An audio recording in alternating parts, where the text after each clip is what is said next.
Let's see. I guess we are.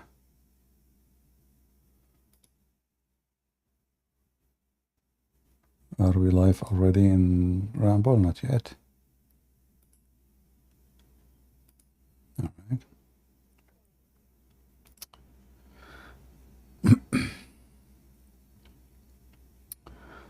All right. Shalom, everybody, and peace of the Lord to all of you. I hope my voice came in good and clear. Today, I wanted to, start my program and show you something nice in the screen. And this is why I chose for you those very handsome, good-looking, good-hearted people who they pray for your death every day, and they seek beheading for every one of you. They are very nice people. They follow Allah, and they are all from Saudi Arabia, and all of them, they share one thing. Anyone knows what? All of them, they share one thing.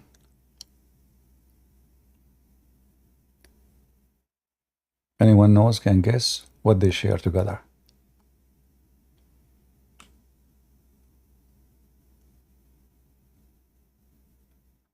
Islam? Yeah, we mentioned that already, yeah. They share more important thing. They are all white. This is not important now. No, all of them, they are in jail. All those are Muslim scholars captured and jailed by the Crown Prince of Saudi Arabia. And all of them, they want to enforce Islam, and they want Saudi Arabia to be back the way it used to be.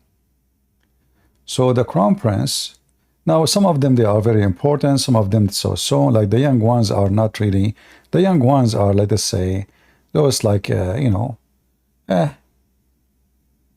the beginning. But there is big names here, like if you look at the top line, the first page, the first one in the left is a big name. The second one is so. The third one, I think he have at least 5 million subscribers in Instagram and something like that in YouTube, in Facebook. And he is supported by millions and millions of Muslims around the world. And the one next to him too is very important. I mean, like there is, there is some, they are very heavy duty, let us say, imams or sheikhs. And there is some, they are like tomatoes, like it just the spice. But all of them, they are in jail for a very, very simple reason. They oppose the Crown Prince of Saudi Arabia, and they believe he is a kafir, which means he is an apostate. And they believe that he is trying to make Saudi Arabia the land of the kuffar, the land of apostasy. They accuse him that he is trying to go back into Islam, into the beginning, where the first day Muhammad he died, almost most of the Muslims, they became apostate. So there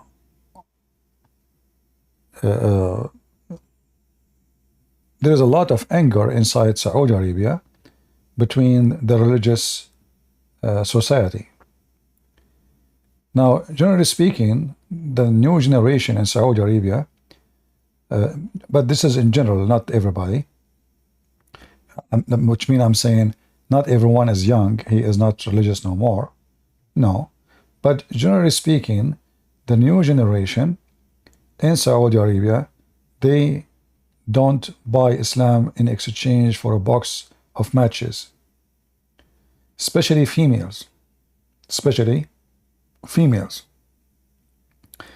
And like Islam ignored females for long. And Islam always put the females in the box and considered them as nothing but, a piece of furniture in the house. But you know, females are the one who teach their children. They are the first teacher actually in the house. They are the one who have a big influence on their children, more even than the father. Especially those Muslims, you know, he will marry first, second wife, third wife. You don't even remember what the name of the child. You don't even see him. Like, who are you? Oh, I'm your son. My son from who? Oh, Fatima. Ah, okay. What's your name? Oh, okay. So as an example, Osama bin Laden, he have about 60 brothers. 60. So imagine how his father can remember who is who. Like, who is who exactly?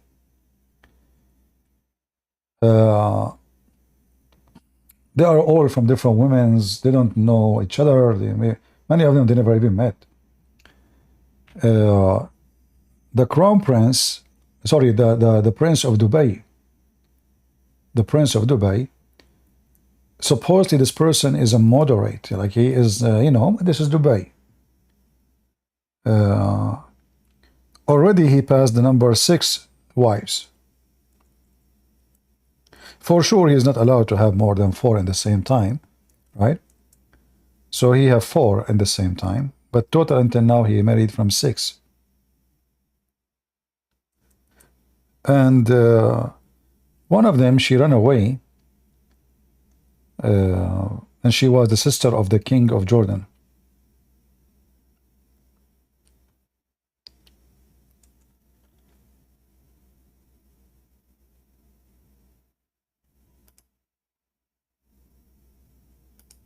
The prince of Qatar, he have, let me just to be sure, I think he have now 3 wives.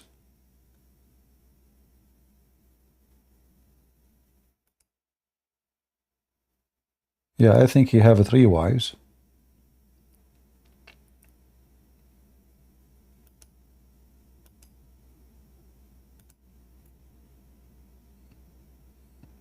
I'm trying to find a website to show you, but all of them, they have, you know, advertising. I don't want advertising websites.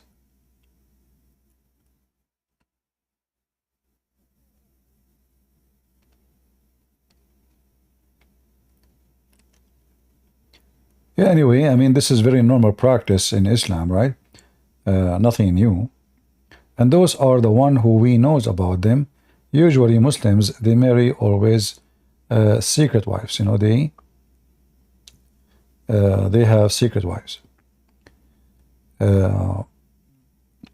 Going back to our topic, I am in Discord, and if there is any Muslim would like to join us and tell us why Muslim leaders putting Muslim scholars in jail if they are Muslims. Name for me one Muslim country. You see, Muslims, terrorists, they are free in the West. This is the truth. Muslim terrorists who teach terrorism, they are free in, you know, speaker corners, Trafalgar Square, in the heart of London, in Netherlands, in France, everywhere. But they are not free in Muslim countries. Why? Why Muslim terrorists, they flourish in the West and they die in Islamic countries? Any Muslim would like to join us and tell us why?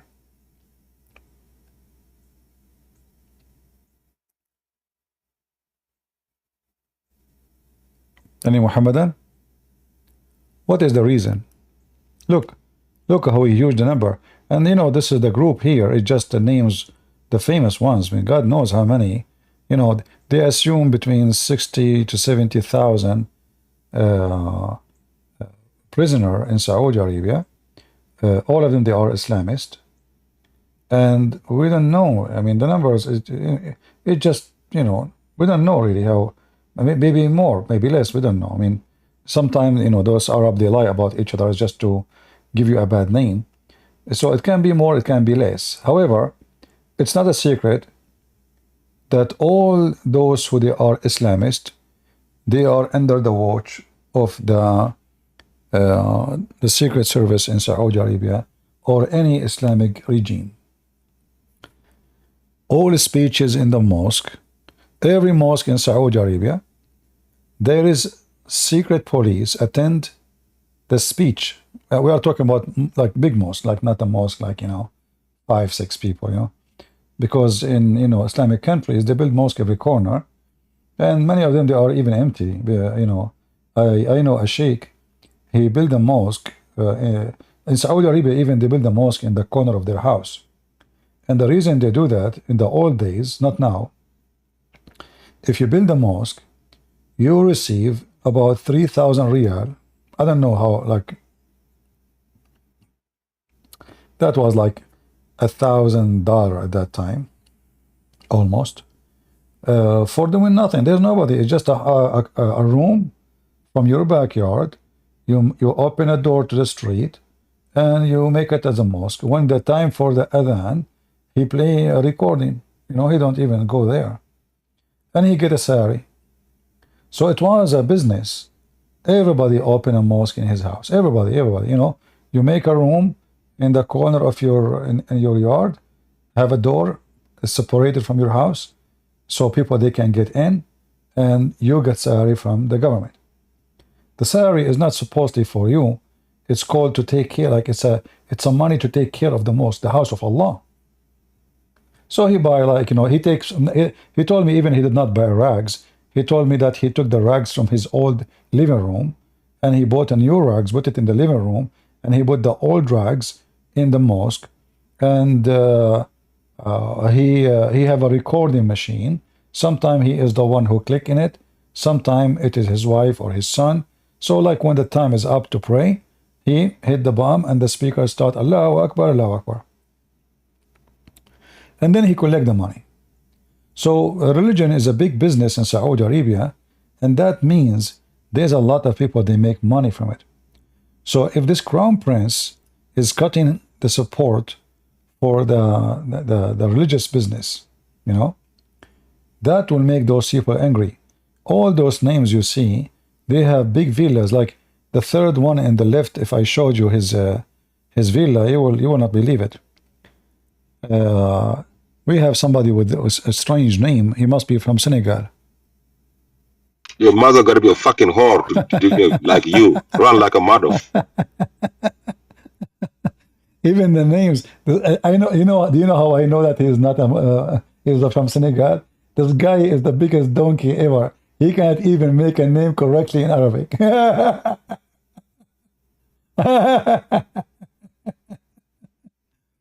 And look how clean their mouth, man. I mean, he's religious. He's religious. He believes in Allah. I mean, he's very religious. I do not need to prove it to you. He's a true Muslim.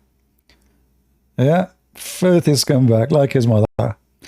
You talk about the mother. If your mother, she was not really a trashy woman, you will not be speaking like this, because why you are bringing insult to your mother? I mean, can't you, like, okay, insult, why you are a mother, trash, this is the garbage of Islam. They cannot talk to somebody without even saying very filthy language. In the same time, this guy, he go on his channel, he is dressed white, Allahu Akbar, Assalamu alaikum wa rahmatullahi wa barakatuh. So they play decency, but this is the most corrupt, filthy society. In Yemen, they force children to wear a chastity belt. And when I'm talking children, I'm not talking about girls. I'm talking about boys, because they target boys. So if you have a son in Yemen, you want to go and play in the street, you have to make him wear a chastity belt. You lock it, you keep the key at home. Otherwise, your son will come back and he is being raped. This is what kind of society those people are. But when you see them, look at them, beard, and they cover their head, and they say we are humble, and like they try to teach you ethic. You listen to this Mufti Mink, I assure you that Mufti Mink is the most corrupt person ever you can imagine. I never saw a Muslim sheikh with beard and he was decent. Never. When I was a kid, I used to go to a house to a kid in my age, and he come to my house. His father is a sheikh. And then I learned that everything he do is nothing but a lie. He have a dot in his forehead. The reason he have it, he have a little rock.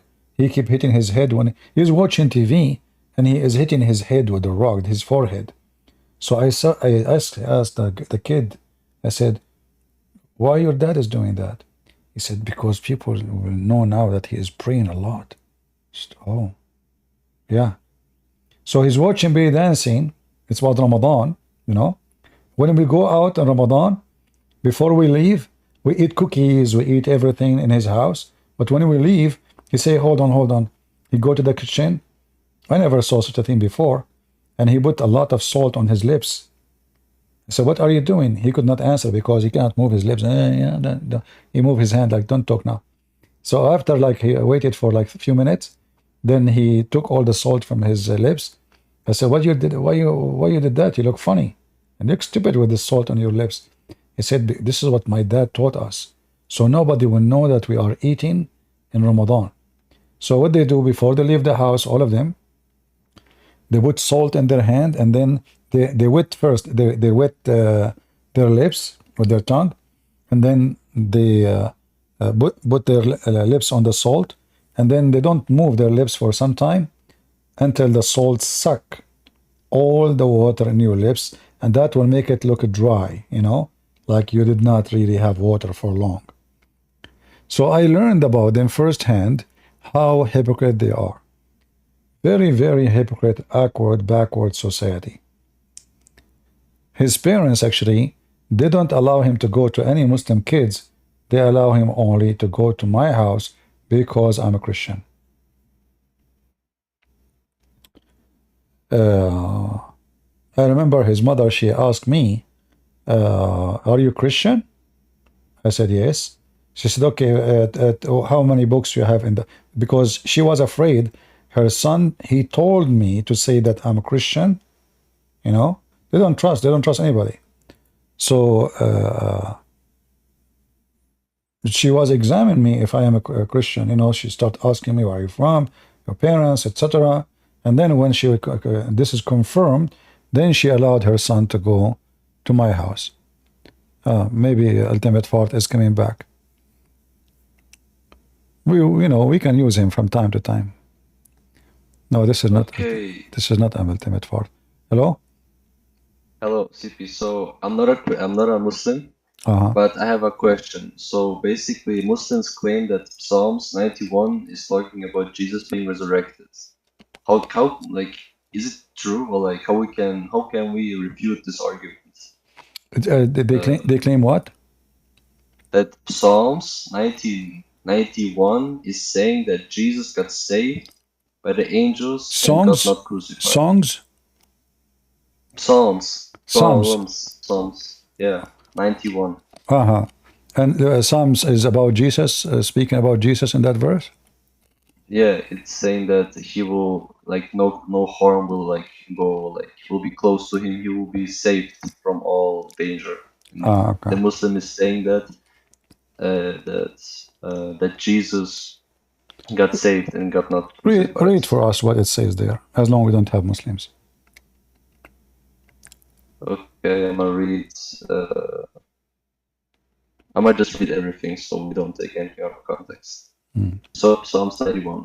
He that dwelleth in the secret place of the Most High shall be abide under the shadow of the Almighty. I will say of the Lord, He is my refuge and my fortress, my God, in Him will I trust. Surely He shall deliver thee from the snare of the fowler, and from the noisome pestilence. He shall cover thee with His feathers, and under His wings shall thou trust. His truth shall be thee shield and buckler. Thou shalt not be afraid for the terror by night, nor for the arrow that fleeth by day, nor for the pestilence that walketh in the darkness, nor for the destruction that wasteth at noonday. 1,000 shall fall at thy side, and 10,000 at the right hand, but it shall not come nigh thee. Only with thy eyes shalt thou behold and see the reward of the wicked, because thou hast made the Lord, which is my refuge, even the Most High the habitation.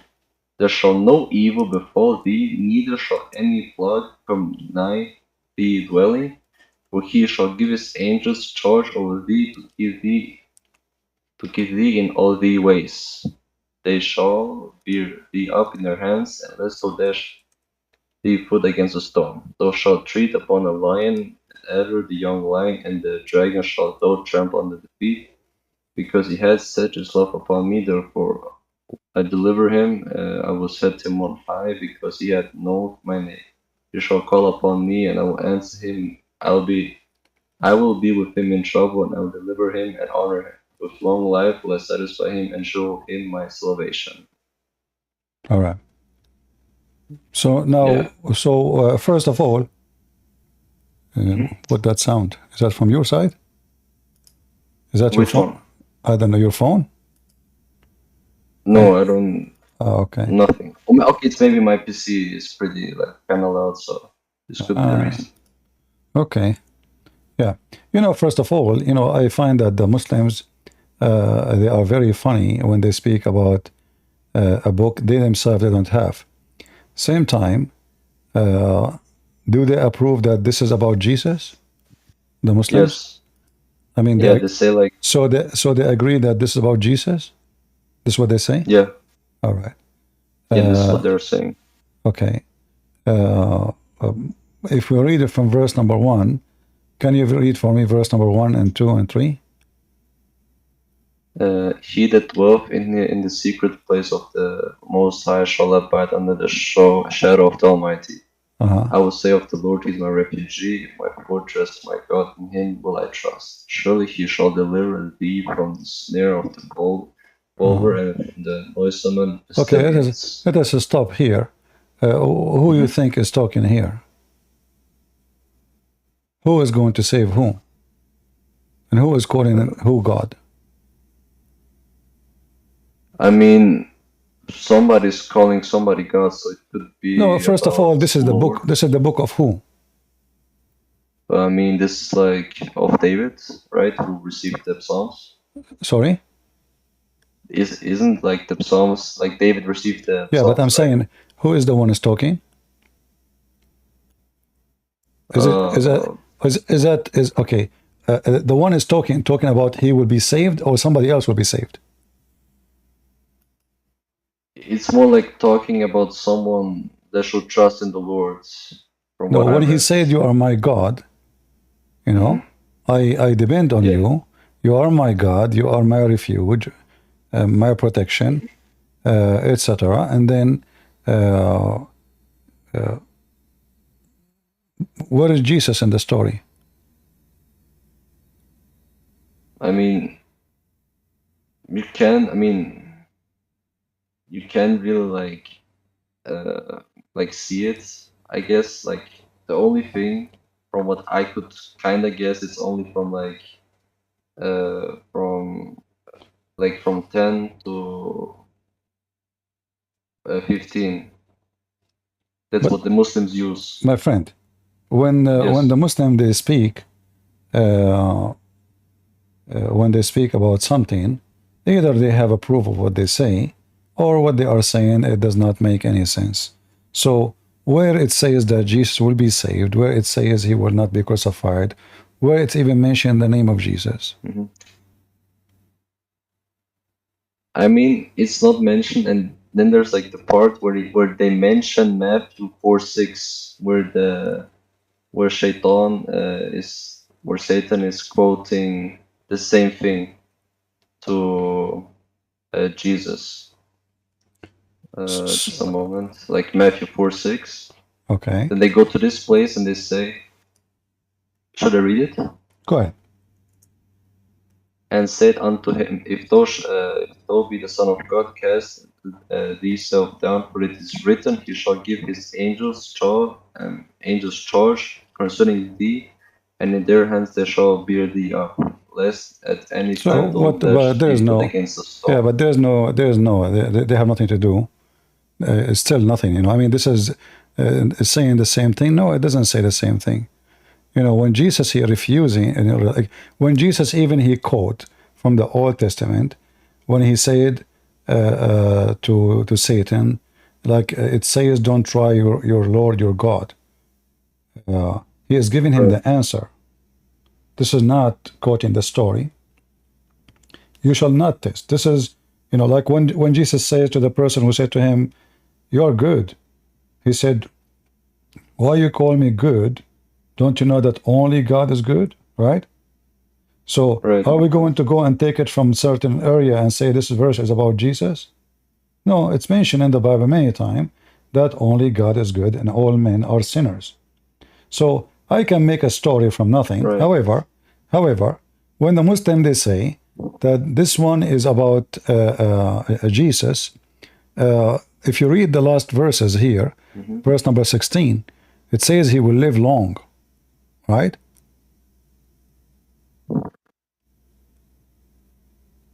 In Matthew? No. Psalms? If you go to Psalm, it says there that he will call me and I will rescue him, right? When he is in bad time, I will be with him, right? Well, okay. Okay. And then I will show him my salvation. Is that Jesus, he needs salvation?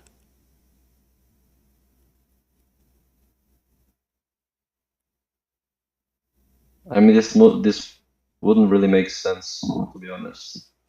No, I'm asking you, do Jesus need salvation? I mean, no, he does not. He does not need salvation because he is the salvation. Yeah. And then it says in verse number 2, you are my God and you are my refugee. You know, is that Jesus the one we know? You know, and then it says he will save you from the calamity. But Jesus said clearly that he is, nobody can take me down, I only down myself. Everything here, I mean, the Muslim, they can make, you know, make a story about it. For me, I say this is a very simple story. It's a supplication to God, as the same all the book of Psalm. It's about, you know, like speaking of Jerusalem, speaking about wisdom of God, speaking about even betraying, you know. So when the Muslim, they want, suddenly they become expert in the Old Testament. But here there's a very important issue.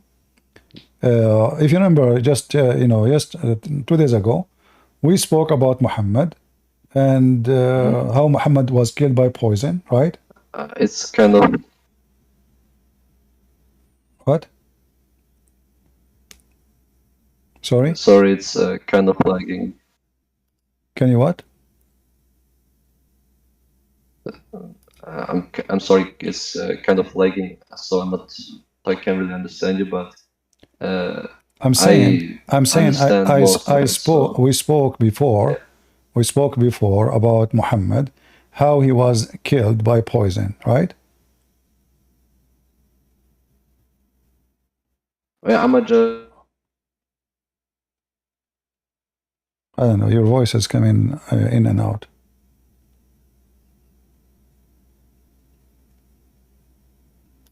Your voice is gone. Are you there?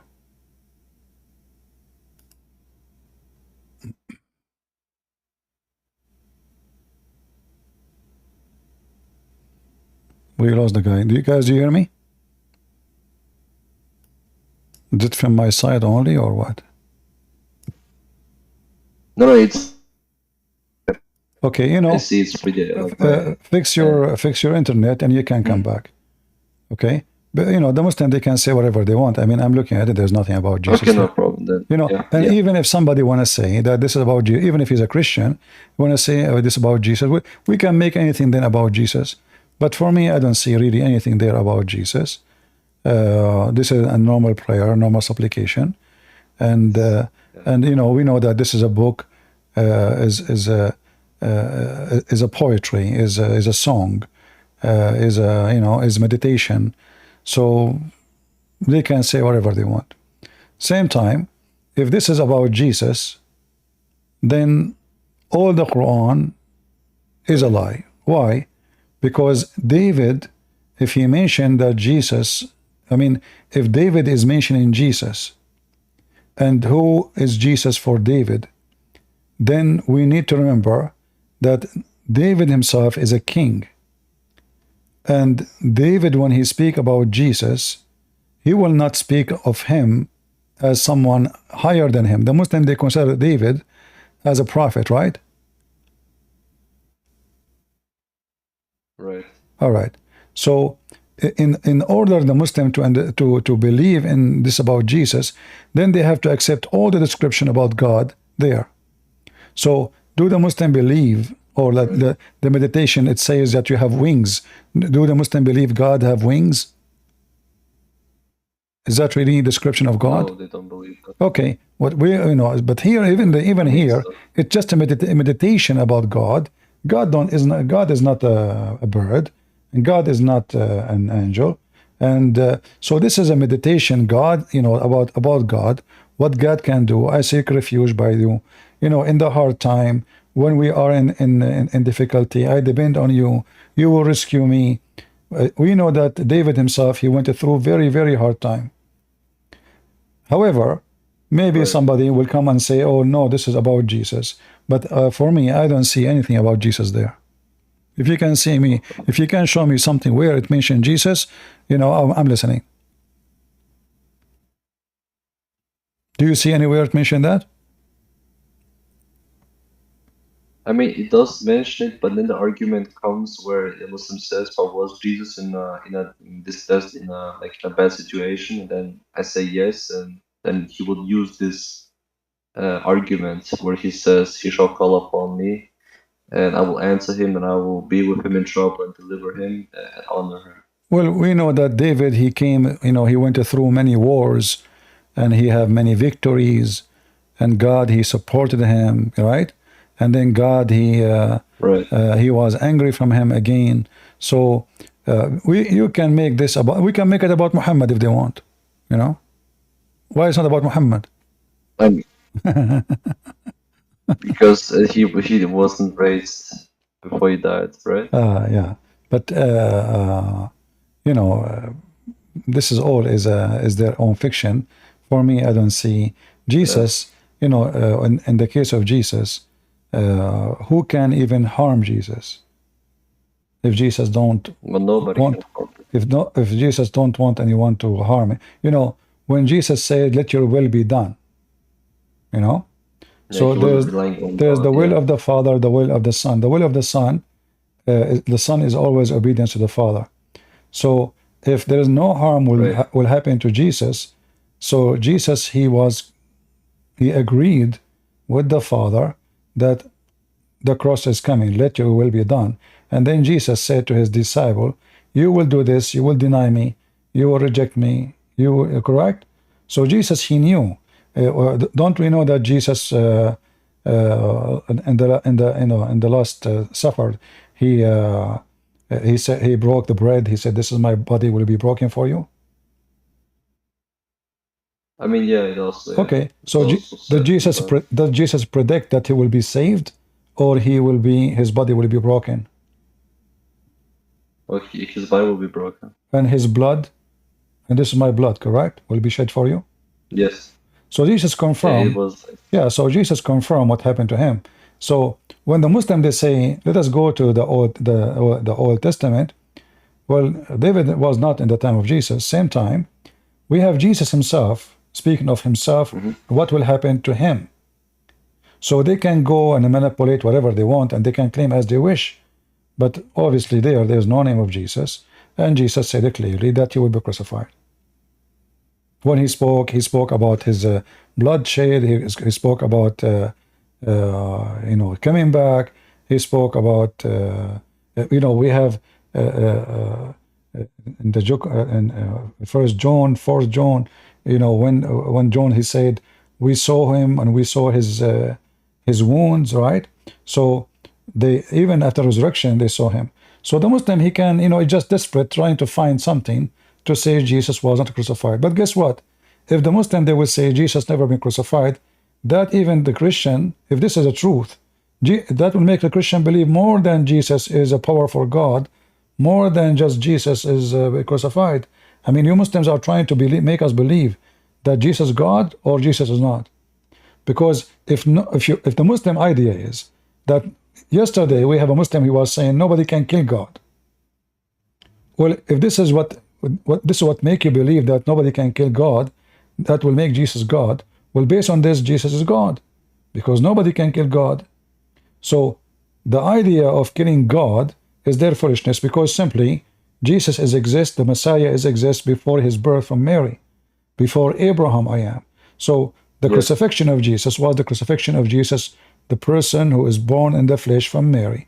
Otherwise, God, nobody can kill God. This is why the Bible says the Messiah was alive by the Spirit when he was crucified, alive by the Spirit.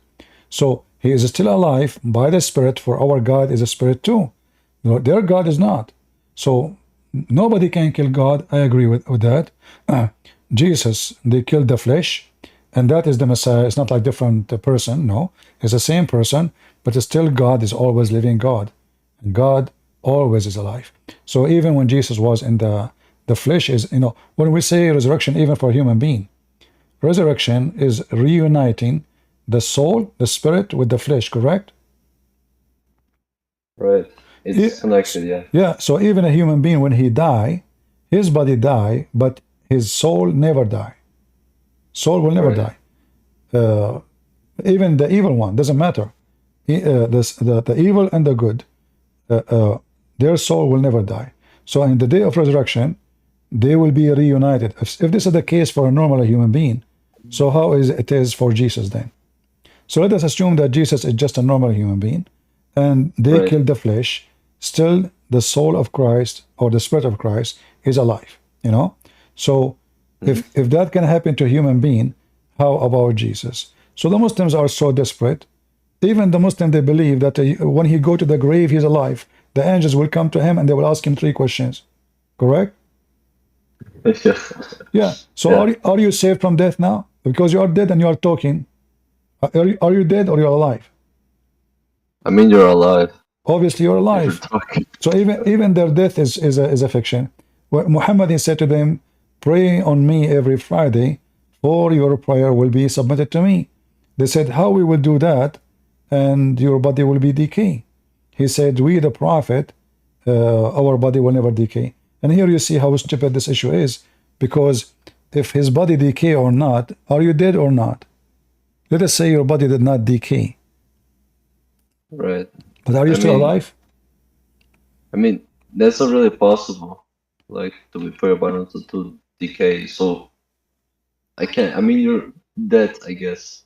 If you're not moving, if you just can't move, basically. Yeah. You see, I'm just trying to compare when the Muslim, they speak about being saved. What being saved mean exactly? As you see here, Muhammad is in the grave, and the prayer of the Muslims will brought to him, and he will see it, he will read it. So are you really dead? So what is dead in Islam? It's very confusing religion. They don't even know. Like, who is a Muslim can give me definition of death? No Muslim can give us definition, because they are dead and angels come to them and speaking to them and ask them 3 questions. And then the angels will hit you with the hammer, if you don't give the correct answer. So are you dead? Because if you are dead, then the hammer mean nothing. I mean, what, like, do we feel pain when we are dead? Obviously, in Islam, when you are dead, you feel pain. Nothing happened, nothing changed. You are still, I mean, you have all your sensation, because they are asking you, you are conscious, and you are answering questions. They show you even the picture of Muhammad. That means your eyes is functioning. So what is death in Islam? Nobody knows. It's just a stupid religion. So because they are desperate, trying to find, same time, when the Quran speak about Jesus' crucifixion, does the Quran says that Allah made it appear to them? Yeah, it says it was made to appear so. All right. So did the Quran, when they spoke about the Old Testament, does that says that I will make someone look like him? I mean, does not say that. All right. It's clear. How come it did not mention the trick of Allah? So is it how Allah will save him, the Messiah? Here he will raise him up to him. Yeah, but here the verse is so clear that the one was on the cross, he looked exactly like Jesus. So nobody was saved. Because if the Jews, they capture someone look exactly like Jesus, he have the voice of Jesus, the eyes of Jesus, even his mother was there, and nobody noticed, that means this is 100% Jesus. Remember, Jesus is a very public figure. He's not a person who nobody knows. So you cannot replace him. You know, it's not like somebody, he converted to Christianity yesterday. Not many people, they knew about it. We can replace him, let the other one run, etc. Same time, this is against the ethic of Jesus, because there is no way the Messiah, he will run and he will deceive his own people. Because if the people, they believe that he was crucified, shouldn't the Messiah come back and tell them, this is what happened? Well, yeah. I am not crucified. But what we have is the first-hand witnesses, the disciples. They saw the Messiah after the crucifixion, and even he showed them his wounds, right? Yes. Yeah, like one of the disciples, he did not believe, that this is him. He says, yeah, bless those who believe and did not see. So we have tons of stories about Jesus coming, coming back from death, the empty tomb appearing for them. Thousands of people saw Jesus after. Even the guy, what's his name? The Muslim, they brought him to attack Jesus. Burat, what's his name? I don't know, not too sure. Never read the Quran. The one Mimi Hijab, he brought him to attack Christianity. I forgot his name. He's an atheist. Borat Harman. Yeah, I call him Borat Harman. Even this guy, when he have an interview with David Wood, if you remember, David Wood, you can search it. Ask him a question. Did the disciples saw Jesus after the crucifixion? Even this has come back, he said yes. And here you see that Borat, he have mental illness. How he denied that Jesus is God, and then he agreed that Jesus was really crucified, and then Jesus come back from death. So so this wouldn't really make sense. Yeah, he agreed. You can watch it. It's in the channel of David Wood. So he asked him this question: did the disciples saw? I remember I made a video about it actually. Did the disciples saw Jesus after the crucifixion again? He said yes. Right. And he confirmed that the Messiah was killed. Yes. So if the Messiah is nobody, and he is an atheist, and you don't believe the Messiah is God, then how the stupid idiot he believed that the Messiah came back from death? Is that something everybody can do? No. Nobody can do that. So, the Muslims, we need to understand that the Muslims are so desperate to find anything to say that this is, here we go. It says, I'm going to take you to me. And, when a Muslim, he tried to explain anything about anything in the book, the first thing we need to ask them, how come such a phrase about taking Jesus up to heaven is not in your Quran, in the book of David? Why David is not mentioned in the Quran, saying such a thing? Shouldn't this appear in the Quran too? How such an important thing is not in the Quran? Because I don't apparently believe in the Psalms we have. They believe in their Psalms. They don't have it. What they don't have. They don't have anything. It's like the same thing when they say like the Injil. We don't have the true Injil. Like the Injil is the book of Jesus, of Isa. For them, this is not about David or anyone. So the Muslim, they have names in their book, but we cannot find anything like what we see about Solomon, just speaking to the ants. Very silly. But what Suleiman, he taught nothing. What Suleiman, he brought nothing. What Suleiman, he did nothing. Speaking to the ant, he have an army, he have a flying carpet. Who is Suleiman? What he did exactly? Nothing. Right. Yeah. So the Muslim, they can come with any conclusion they wish, and we can laugh at it. Yeah. Like, if I am you, if a Muslim, he asks you, next time he asks you, it says, can you show me where it says Jesus? How you know this is about Jesus? Where? But then he will like quote like Matthew 4:6. Yeah, where it said that okay. Matthew 4:6 and what? Yeah, the Satan is telling Jesus to do so But because Jesus, it's he written. he gave him all the answers to refute him. He is giving an I mean, answer to refute him about what the right thing to do. And Jesus himself, like when he said to him, if you are the Son of God, cast yourself down. So the Muslim then, do they agree with Matthew 4:6? well, by Okay. that sense, yeah, they would agree. Because there it says, if you are the Son of God, that means Satan, he confirmed that he knew that Jesus is the Son of God, right? Well, yeah, Yeah. yeah, And here it actually. says, throw yourself down. Does it there say in the book of Psalm, you will throw yourself from high building and I will take you? No, I mean, it does not say that, but it Okay. says like, But and did Jesus throw himself? no, he did not. Okay. So God will save him from what? Because that verse there, if they are talking A about burden. God will save him, that means he threw himself. Well, to that sense, yes, but in in the Psalms it says like, if you call upon me, like even in the I know. when If you like, call upon me, but how they can connect Matthew 4:6 if that they are speaking about throw yourself down? Does it say down? yeah, it says that. Okay. And then who is going to take you? The angels, right? Yes, Okay. apparently. If there's anywhere in Psalm in that it says that if you throw yourself down, I will send the angels to carry you.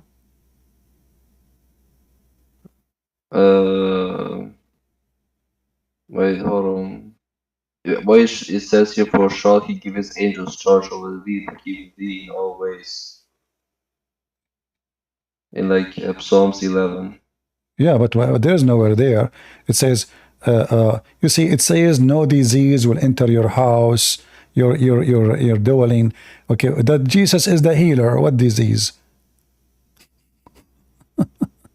Yeah, okay. You know, and Yeah, then I mean, he will ask his angels to take care of you. Well, the angels are taking care of Jesus, or the Jesus is taking care of the angels. Who is the God of the angels? Jesus command the angels, not the opposite. And then wait. they will carry you in their hands. Well, did Jesus throw himself so he will not fall down? Well, he didn't throw himself down. No. Okay, I mean this is anyway. I mean, I'm not And knowledgeable then he in says, Christianity. and it says that in verse number 4. Can you read for me verse number 14? It says, because he had set his love upon me, therefore I will deliver him. I will set him on high, because he had known my name. He acknowledged my name, right? Yes. Yeah. Yeah. But Jesus says, me and the Father is one. What acknowledge my name? Yeah. Okay, this makes even less sense. Yeah. So. Yeah. And then I will make him live for long. Jesus says, before Abraham I am. I mean, yeah. What? Yeah, I mean, every verse is easy to refute. Jesus says, I was with your Father before the world was, right? Right, yes. So what I will give him, I will make him live for long. How long? I mean, I was with your Father before the world was. I mean, yeah, now it makes more sense. Yeah, so I mean, this is a Muslim joke. Anyway, we have Amina. Thank you, my friend. Okay. Thank you for joining. Okay, thank you. Thank you for time. Thank you. All right, Amina. How are you doing, Amina?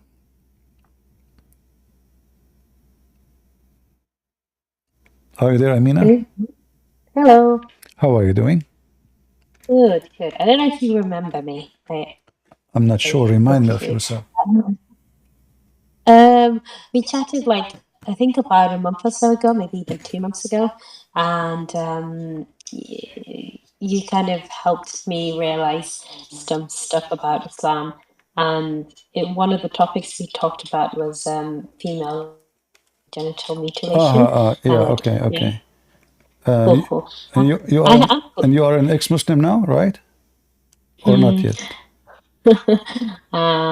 Yes. Yeah. Did you leave Islam when we talk, or now you decide to leave Islam? I forgot. No, I did at that Okay. time. I mean, you helped me kind of realize some stuff. I was already having doubts and stuff, so one could say I already had, but I just didn't want to admit it. Oh, okay. But I'm trying to remember because I apologize. There's I mean, if I tell you okay. how many Amina they spoke to me, God knows. How Maybe many I shouldn't have Amina, how even many said anything. Fatima, how many Aisha. I know. I shouldn't have said anything. I should have just allowed it. Yeah. But anyways, I have some questions for you, more specifically because I was telling you I was reading the Bible, and I have some questions regarding like Jesus, the Old Testament, the New Testament, and also some questions relating to Islam as well. One of the questions that I just wanted to ask, and I don't want to go on for too long, but one question that I had was, Jesus says that he does not know the hour, but like, the belief is that he is God, so how come he doesn't know the hour except the Father, Yeah. Did you read the chapter speaking of that issue? Yeah. I've read all of the Gospels now. I'm on the Book of Acts Okay. actually. But So but yeah, I want to when somebody says something to me, do I read the whole chapter or read a verse only? no, you should read the whole chapter, obviously. Okay, but this is my question. Did you read the whole chapter? Yeah, I Okay, did. Yeah. but does it sound that Jesus he knew everything about the hour in the same chapter? Yeah, in that he kind of tells us that things will happen. Like he kind of tells us what will happen. So we have a conclusion there. It's so clear that Jesus he knew everything until the hour, but that hour is not his job. So the Muslims, when they go and they say, how come Jesus do not know the hour? The easiest answer for me, your God do not know the hour, not you, I mean Muslims. Because Allah in the Quran is an example. He says, that is اقتربت الساعة وانشق القمر. The judgment day is near, almost in the corner, and the moon split. So splitting the moon was a sign of the day of judgment. And it was false because simply there is no moon split and no judgment day is near. And that was 1400 years ago. And Muhammad, he made many prophecies, all of them, they never come to be true about the judgment day. So if we go there, if we go to Mark 13, you will see that the Messiah, he said it clearly, these things will happen. Nation will go against nation. Many shall come in my name, saying, I am he. And they shall lead many astray. And when you shall hear of wars and rumors of wars, but be not troubled. These things must need to come and to pass. Let me open the verse just because I don't want to forget. I don't want to. yeah. Yeah. But the point is, if Jesus do not know, then Muslim they should say Jesus don't know anything about the hour. But this is not what Jesus said. Jesus says the hour, which means the announcement of the hour. It's not my job. You see, we as a Christian, we believe in God the Father, God the Son, God the Holy Spirit. So the Son, he have a job, and his job is to be the judge over the flesh.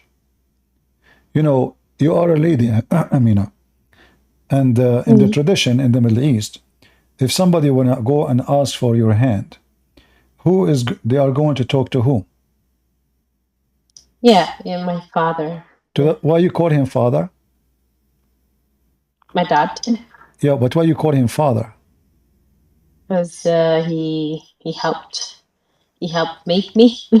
So Yeah, he's my dad. but you just said now that authority to announce to my father. Why you gave him the authority? Because he's my dad. Exactly. So he is your dad. Jesus always says, everything I have is given to me from my Father. It's not the opposite. Jesus never said, everything the Father have is given to me from me to him. So Jesus confirmed that the authority and the respect is going to be for the Father to announce the day of judgment. But I am the judge who will judge over the flesh. So the Muslims, they read the holy chapter, they don't notice that Jesus said, my Father, in the same verse. But they notice that Jesus says, only the Father knows the hour. You see the hypocrisy? Because either you accept what the chapter is saying, or you reject it. So if you accept the chapter, will Jesus clear announce there, who is he? And Jesus warned us about false prophet and false teachers. And Muhammad in that chapter cannot be, because Jesus made it clear that nobody after me. All of those are false. The only one who will come is going to be the one who speak in my name. I am the one who sent them. Then if you read what Jesus says as an example, he says, but in those days, in verse number 24, the tribulation, and the sun shall be darkened, and the moon shall not give her light. You will see that this is what Muhammad took and put it in the Quran. And the star will be failing from heaven. This is Muhammad took it and put it in the Quran. And the power that are in heaven shall be shaken. And this is what Muhammad put in the Quran. And then shall see the Son of Man coming in the cloud with a great power and a glory. Okay, the Muslims, they noticed that Jesus do not know the hour, but they did not notice that Jesus is coming with his glory above the cloud. And then shall he send forth the angels, his angels. The Messiah is going to command the angels, and shall gather together his elect. His elect. Who is the one who is electing, Amina? Jesus. Jesus. So now which one is more important? The one who come above the cloud and he elect his people and he is the savior, or just the sentence where he says only the Father? In fact, both they complete each other, because the Father announced the hour, the Son do the hour. Okay. So when the Messiah said that, first of all, you see, you will notice in Christianity, because you don't believe in a destiny. Yeah, I was going to ask about that, because I feel like it in many ways it kind of does. Like, I feel like no. You see, actually, this chapter here will show you there's no destiny. Why?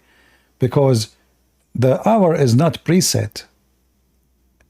No, but I do feel like like there are certain verses that I cannot remember where I've read it, but I know that it says like, I will guide who I will, but like almost to that effect of, like saying, I cannot quote No. it right now. If you go, if you check carefully, you will see that God, he is not saying he will guide who he will only. He is saying he guide those who they already following him, which means he will give them guidance to keep in the correct direction.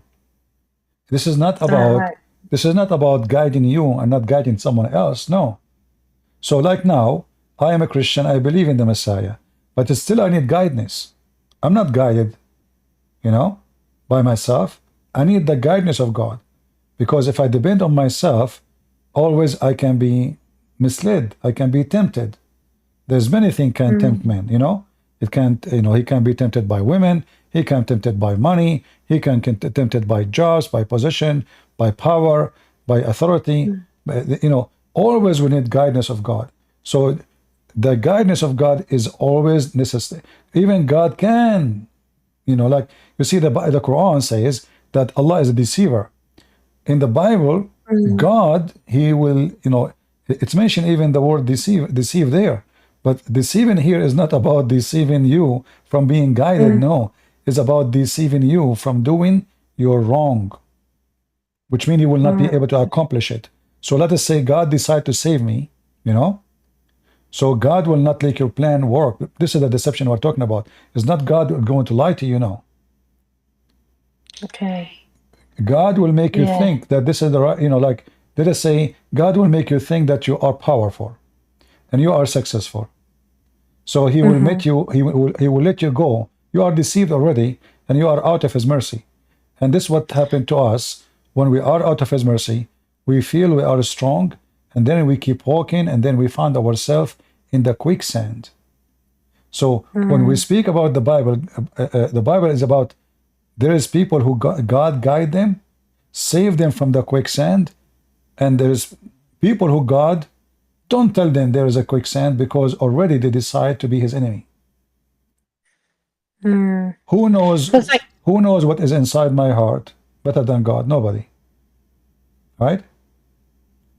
So the Old Testament clearly says, peace for those who love peace, and no peace for the wicked man, the Lord said. So if you are a wicked person, you know, we know that the Christian, they keep saying Christianity is about peace, right? Peace, peace, peace. So what does that mean? No peace for the wicked man. Does that mean we will make war on him? No. He will never have peace in his heart, for he's wicked. You know? His wickedness is his enemy. His deception is his, you know, his wickedness is his deception. I was going to ask about, just following on from that, like this whole idea of many people will call on my name. Like, many people will call on my name, but that doesn't mean they are believers, or to that effect. Again, I'm paraphrasing and I can't really quite remember, but I know kind of like what it's trying to say. When the Messiah, I'm just wondering, like, how do we know we're going to heaven? Like, I feel like it's still the same as Islam, almost like you gotta wait till the day of judgment to figure it. Like, if I die right now, or if somebody were to die right now, where do they go? Do they go to heaven, or do they go to purgatory? Like, you will not go anywhere, you know, because death, in the stage of death, death is a let us say is an era of like silence, you know, there's nothing. Then when the day of resurrection come, all people will be resurrected, not only one or two, all people. However, the same chapter you mentioned to me about the day, the hour, it's mentioned that the Son of God, he will come with the glory of his angels over the cloud, and he will take his very elect. So we believe that there is something called rapture. So God will take his elect, and those are the people who he elected them because they elected him. So those people will be saved first, and they will be taken to heaven, and then the rest is the one who is going to stay for the day of judgment. So we when we die, we don't go anywhere. We just, it's your just soul, a period of time. you know, we believe that the soul never die. The soul never die. The body die. Resurrection is reuniting the body and the soul together, and then you will become the normal person which you used to be. And then, so where do you go? Like, if I were to die, like right now, where would I go? Like, where would my soul go? Well, you know, I can't really tell you where your soul goes. It might, you know, I mean, I can't talk of something I don't know. But as long as soul is a spirit, we can exist by a spirit. But I cannot tell you something never happened to me. You know, I mean, how can I explain it to you? But what we know that resurrection. Is there no biblical explanation for that? Is there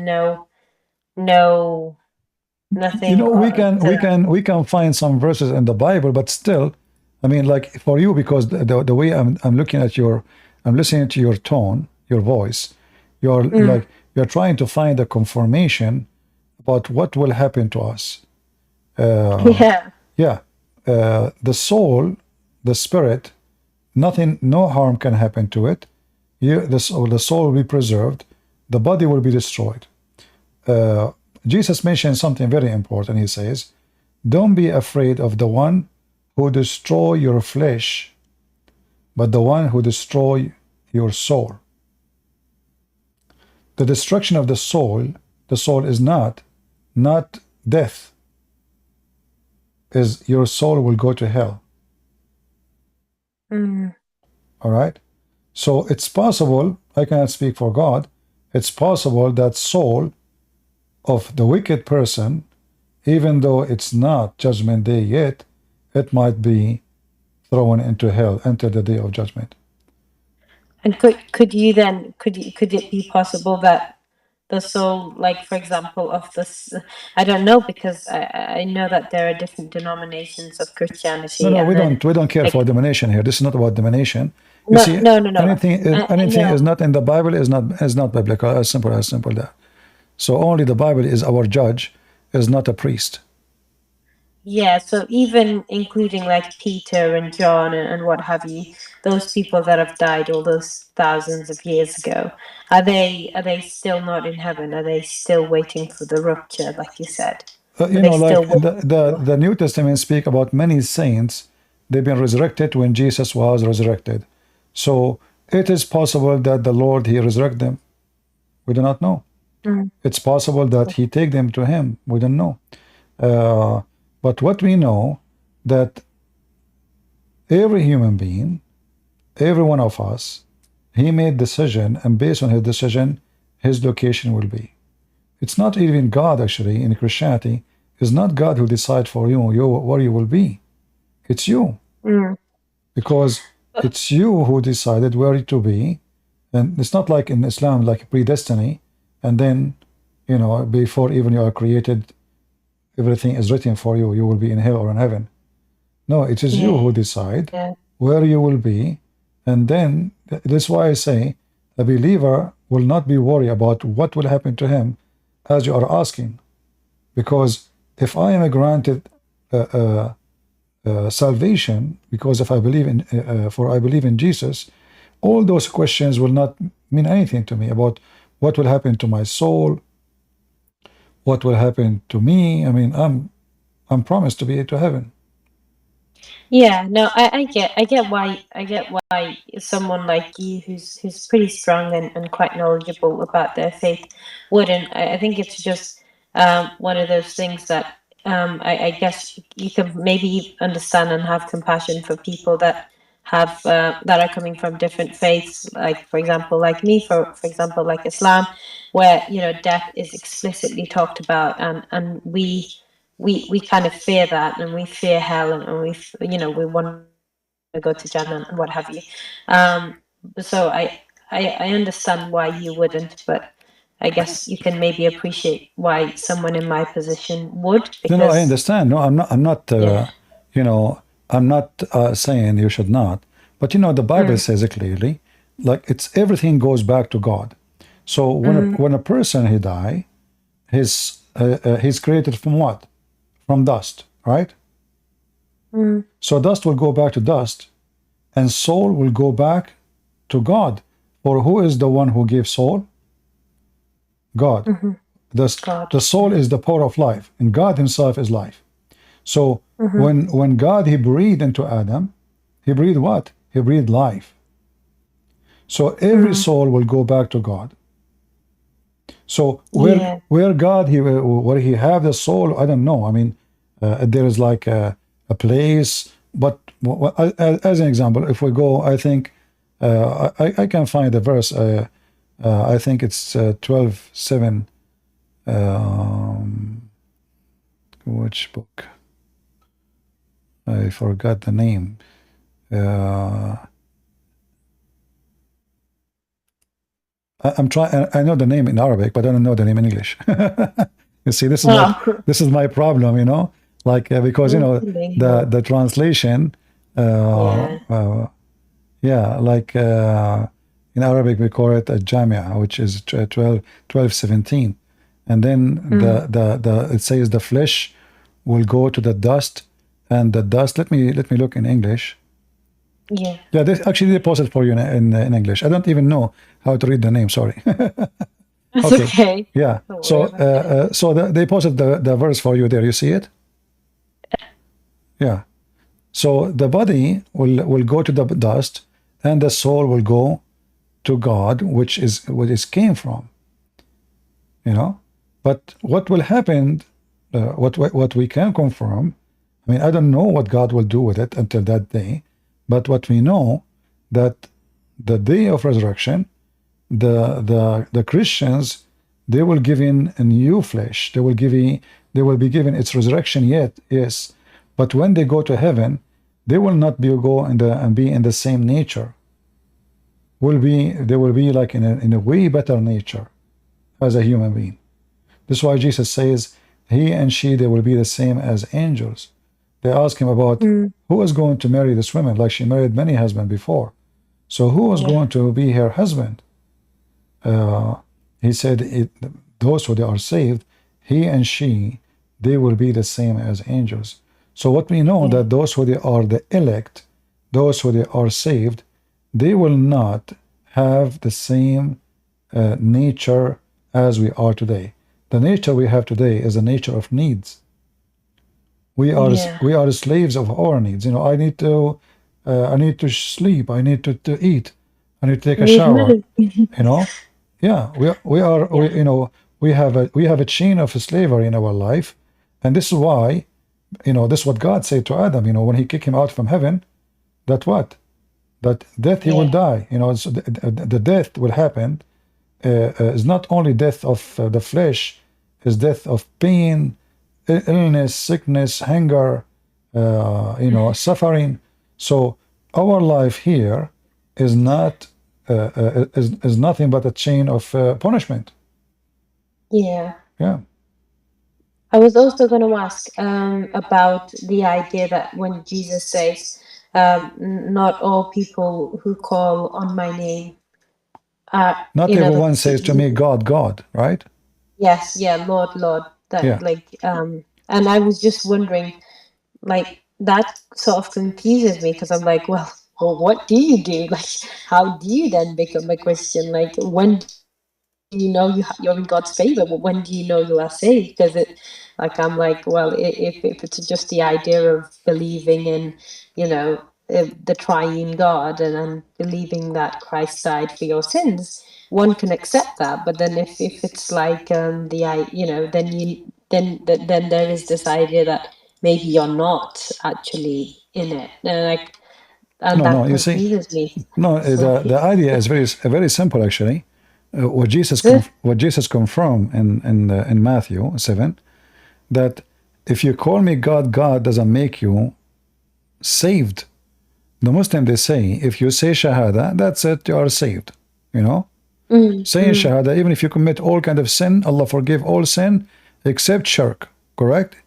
So even if you are homosexual, whatever. So in Christianity, no. In Christianity, you can call and you can say Shahada as much as you want. You can witness to Jesus, I believe in you, billion times. That does not take you to heaven for a very simple reason. The Lord, He said, we have to connect the dots. The Lord, He says, from their fruits, you shall know them. Read the same chapter we are reading from, the same chapter here, where it says, not everyone says to me, God, God, will enter the kingdom of my Father.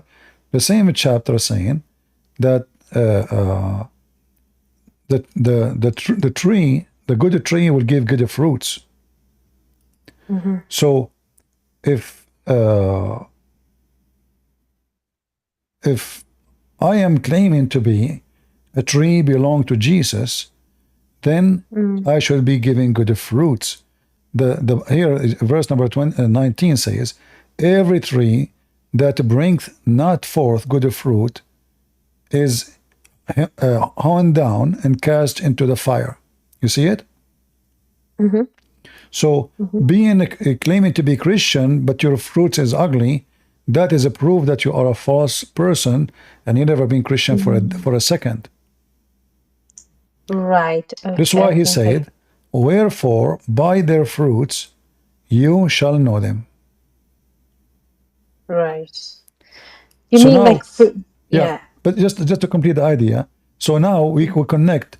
Not everyone says to me, Lord, Lord, will enter the kingdom of my Father, but the one who do his will. So now the test of who is going to go to heaven and who is not someone saying the word God, God 1,000 times a day. It is someone who do the fruits, because Jesus said to us, be perfect like your Father. Christianity asks us to do the perfection, even though we are not. But Jesus, he wanted us to give the best we can so we can be people who deserve. He's not asking you to be, he know that you are not God. You will not be. He knew that, you know, there's things that is impossible for you. But he knew your heart. He knew if you are doing your best from your heart or you don't care. Yeah. So here, Okay. and actually you mentioned to me that Christianity sound like agree with destiny. No, because as you see, if it's destiny, then there is no need for this verse. Not everyone says to me, Lord, Lord, shall enter into the kingdom of heaven, but the Yeah. one who do the will of my Father, which is in heaven. So there's Yeah. two choices, your will or the will of the Father.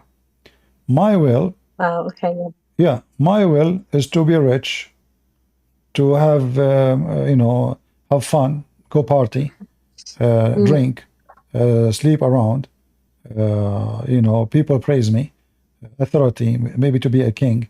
I have many dreams, you know. So my will, so either your will or the will of the Father. By choosing the will of the Father, you made a choice. So it's not destiny.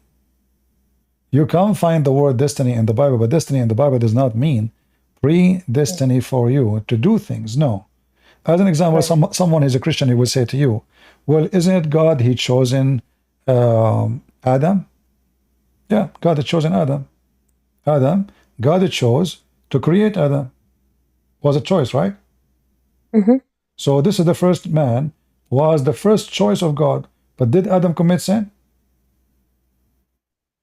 Yeah, he did. Did God say Yeah. to Adam, go commit sin? Or he said, no, don't.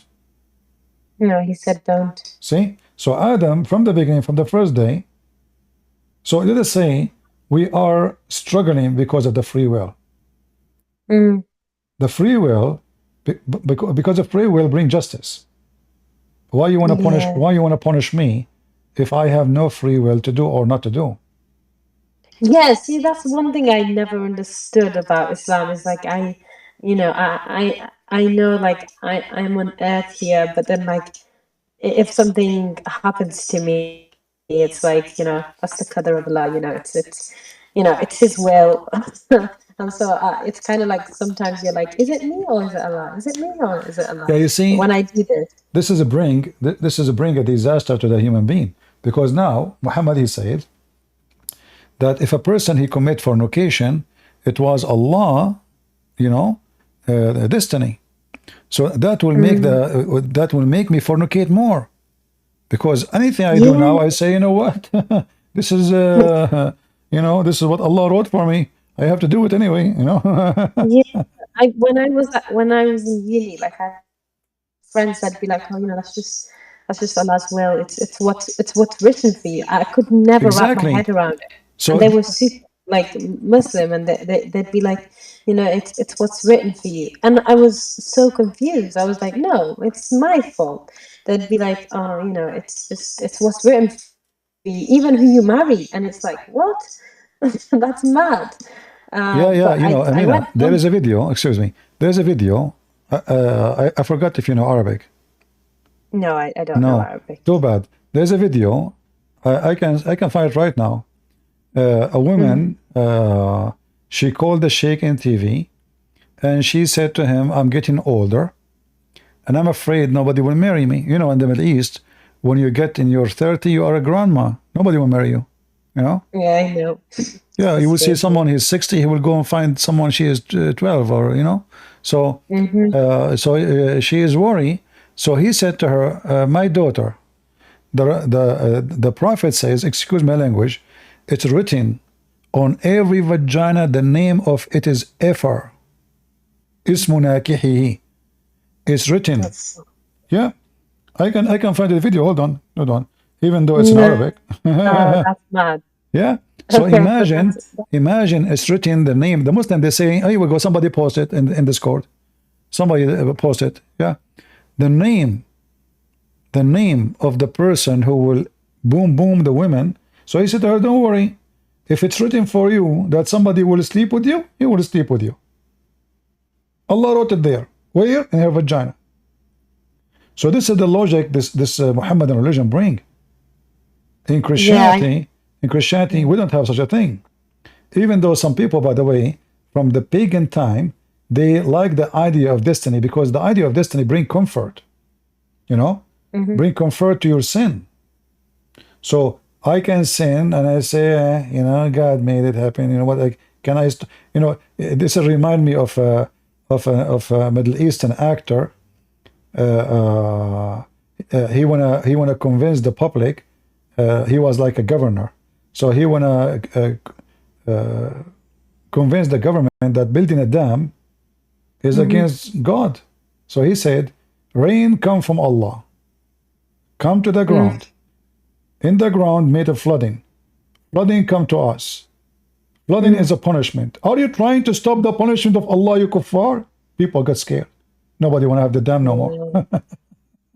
wow. Okay, Yeah. So now those poor people now, oh no, we cannot stop the punishment of Allah. Are you going to stop? Like, do you think you can stop the punishment of Allah, like what happened to Noah? Do you think Noah can build a dam? You know. So here I can play with the religion to manipulate the idea of sin and make people feel subdued to something. So now, if the ruler, and this is help usually rulers who they are unjust, like in the Bible, you know, a priest, he might come and says, the Bible says that rulers are chosen by God. That is not really what the Bible says. The Bible says that we should obey the rulers, and the reason for that, because simply if we don't, what will happen? Chaos in the earth. And we are not coming to spread chaos and chaos between people. No, this is not. And if God, he chose them, God, he chose leaders to be kings, but God did not just choose them to be wicked.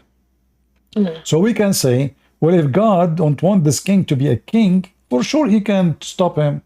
I accept the idea. Yes, God can change that. But still, God did not hire a wicked man. And I will give you an example. We have the story of John the Baptist. Yeah. John the Baptist, in his time, the ruler, who is a Roman, who he claimed to be a Jew, he took a woman, she is not lawful for him. He's a king. Yeah, he's a king. And now I can say, well, you know what? Kings, all kings are chosen by God. Otherwise, why they are kings? God will replace them. Yeah. John the Baptist, he stood against his decision, and he said to him, this woman is not lawful for you. The consequence of that, he lost his head. He cut his head. Yeah.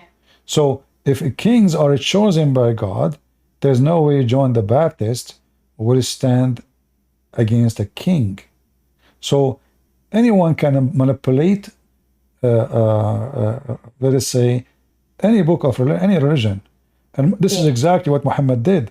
Muhammad, he wanted them to be obedience and subdued and not to think. So now if you do something, it's Allah. If you kill somebody, it's Allah. The Prophet, he commanded us, it's Allah.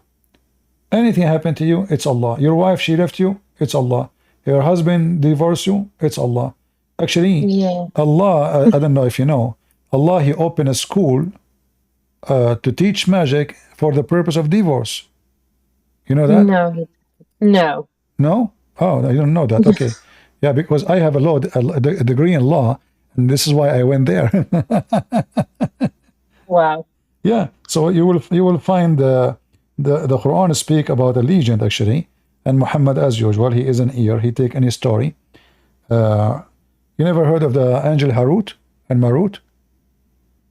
Don't think so, no. Harut and Marut. So those two angels, Allah, he sent them down from heaven into the Babylonian tower, and they open a school of Harry Potter to teach magic. Right. And when they teach magic, before you sign into the class, they make you sign a disclaimer. So they will not teach a thing till they had said, we are only for a trial, so disbelieve not, by learning this magic between brackets from us. And from these angels, people learned that by which cause separation between the man and the wife. So imagine Allah, he sent two angels to open Harry Potter school to teach magic, and this magic specifically is to cause divorce. That is wild. And here you see how stupid Islam is. While Jesus is speaking about how holy marriage is and what is united by God cannot be separated by man, Muhammad, God, sent in two angels to open a school to teach magic. And what the purpose of this magic? To cause divorce. So what kind of God? Why you want to do that? Why? What is? I mean, what is the benefit of such wisdom? Not much. And now, not any. Yeah, and if this is true, I can make magic for somebody, so he divorced his wife. So now I am making people are victims of my school, which is the school of Allah. I was going to ask in relation to that. I don't know if you know about this, because this is one of the things that confuses me, and it relates to like magic or like healing and stuff in Islam, like ruqya. I don't know if you've heard of that. Or say again, I lost your voice. You might. I think ruqya. Huh? Ruqya. Okay, ruqya. Yeah. I was going to ask, like, it's I don't know, it's not magic, but it is, like exorcism, I guess. And that's one of the things that makes me think, I guess, maybe Islam, there has to be a bit of truth, or maybe there's something there, because people claim to get healed, and and they go to these sheikhs, and they do ruqya on them, and then all of this, no, this is not exorcism, because this is, you saw, ruqya is about magic. We don't believe in magic. Magic does not exist. It's a big fat lie. What we believe, that a person can be possessed by demon. We don't believe in magic. So the Muslims cannot claim any of that. Those are all a scam. They bring a woman, she act like she is sick, etc. Most of people who go to those sheikhs are mentally ill, and sheikhs, they take advantage of them, even have sex with them, take their money. It's a gang. It's a big gang, like in Egypt. Like you go to the sheikh house. Those are the one who do ruqya. Ruqya is like reading something from the Quran, and he write for you in a paper, and he give it to you, and he put it for you, like put it in the soup, or put it under a pillow, or all this kind of stuff, stupid things. So, but when you go there, there's a group of women who claim to be, like they are coming like you, a customer, you need help. But they sit next to you and they start asking you questions about what's your problem. And then it's going to be their turn before your turn, because remember, they are there before you. Right? Yeah.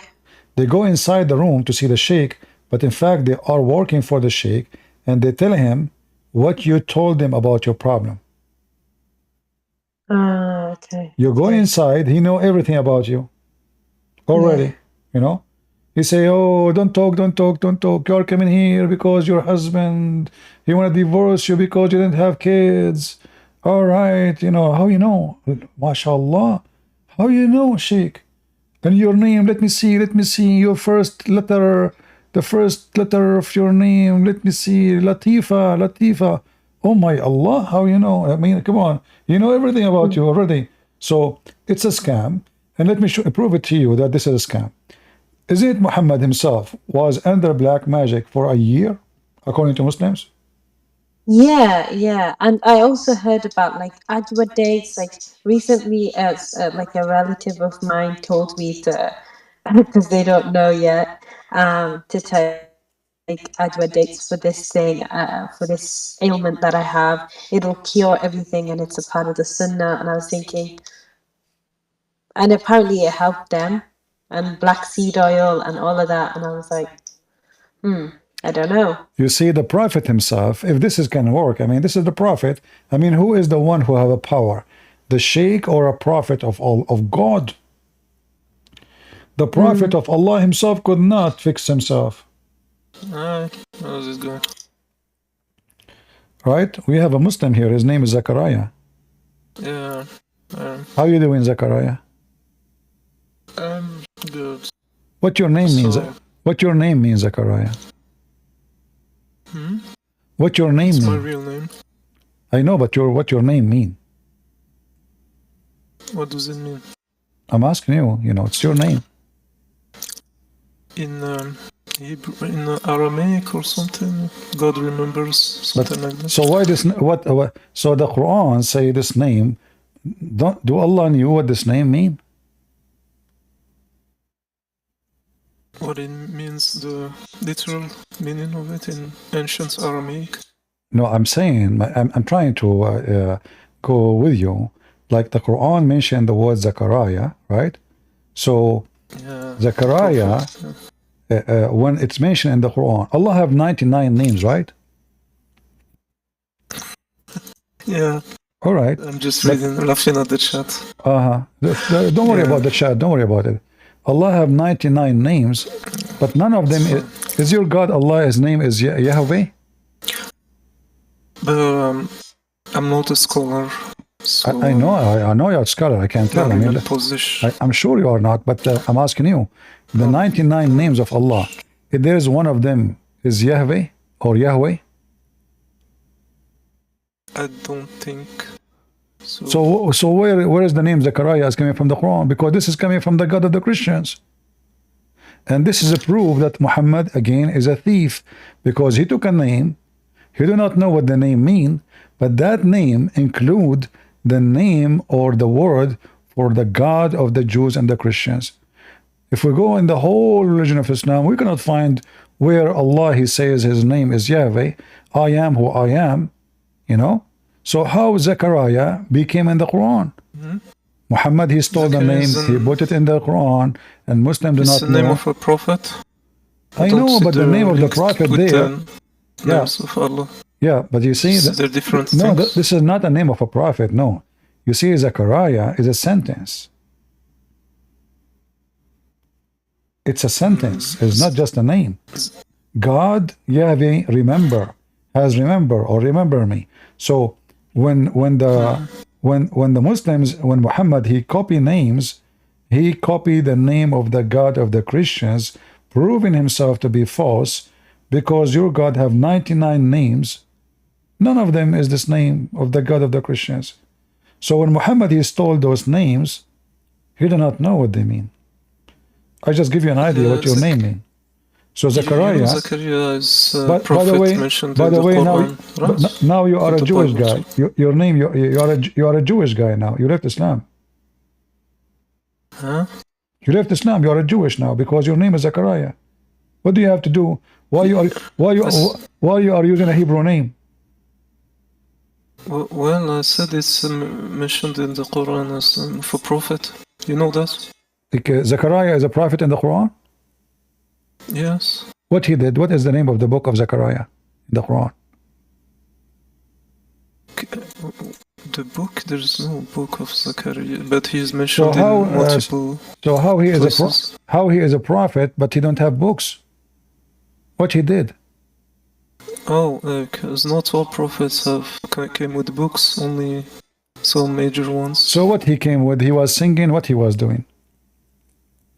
He was A preaching prophet. to A prophet. He prophesied, right? monotheism. They preach taught- monotheism. He taught All of them. monotheism. Really? Oh, okay. No, as I know, in the Quran, it doesn't mention anything about Zechariah that he is a prophet, or all what it says, it's very strange things. As an example, you see my screen? Sorry, Amina, I will be back to you. Yeah. Is that okay, Amina? Okay. It's okay. Yes, yeah. All I'll let you talk with Zachariah. I think it might be okay. If that's all right. It's quite late here anyway, so Okay, yeah. no, Zachariah, just hold on. Let me finish with Amina, because she need, Allah is waiting for her. She want to talk to him after 5 minutes. So Amina, there is another thing you want me to help you with? Yeah, well, I guess I was just on the topic of Rukia because that was Yeah. So here you see, I'm showing the screen. It says that the Yeah. Prophet himself was bewitched. yeah. Okay. That's That's true. something I I only read that. discovered recently. Okay. How come was the Quran able to save him? No. So Well, what the Ruqya Prophet is? was Ruqya is reading Quran on a person supposedly, and that will heal him. But that's false. Here we go. Muhammad himself, he cannot even imagine. He's imagining things. Even his sex was not right. He imagined himself having sex, but in fact he did not. And then Allah, he sent two angels, and then they have to find, and they start looking until they found somebody who took some hair from the Prophet. And then after, it took Allah 12 months to open 12 knots. So look what the Quran is saying. The Quran, I'm sure Zachariah, he's expert with that, because the way he's dressing, I think he knew how to do knots. oh, not really. You do not know how to do knots, Zachariah? In the sense of To make knots by the rope, and then you can control a person. You blow on it. So you make a rope. I remember I have my cousin. His name is Abdul. Oh. I made a rope. I bought a rope, Actually, it was not bought. I took it from the donkey. And I made the 12 knots for him. And each time I make the knot, I blow in it. And then I say his name. And then I control him. See, he was like my donkey. I send him like, go buy me grocery. He go. Sit down here. He sit down. Give me your money. He give me his money. Give me your food. He give me your shoes. Like he bought a new shoes. I said to him, give it to me. He was under control because I did black magic him. Do you believe in that, Zachariah? That somebody can control you by the knot? well, as a Muslim, we believe in sihr magic.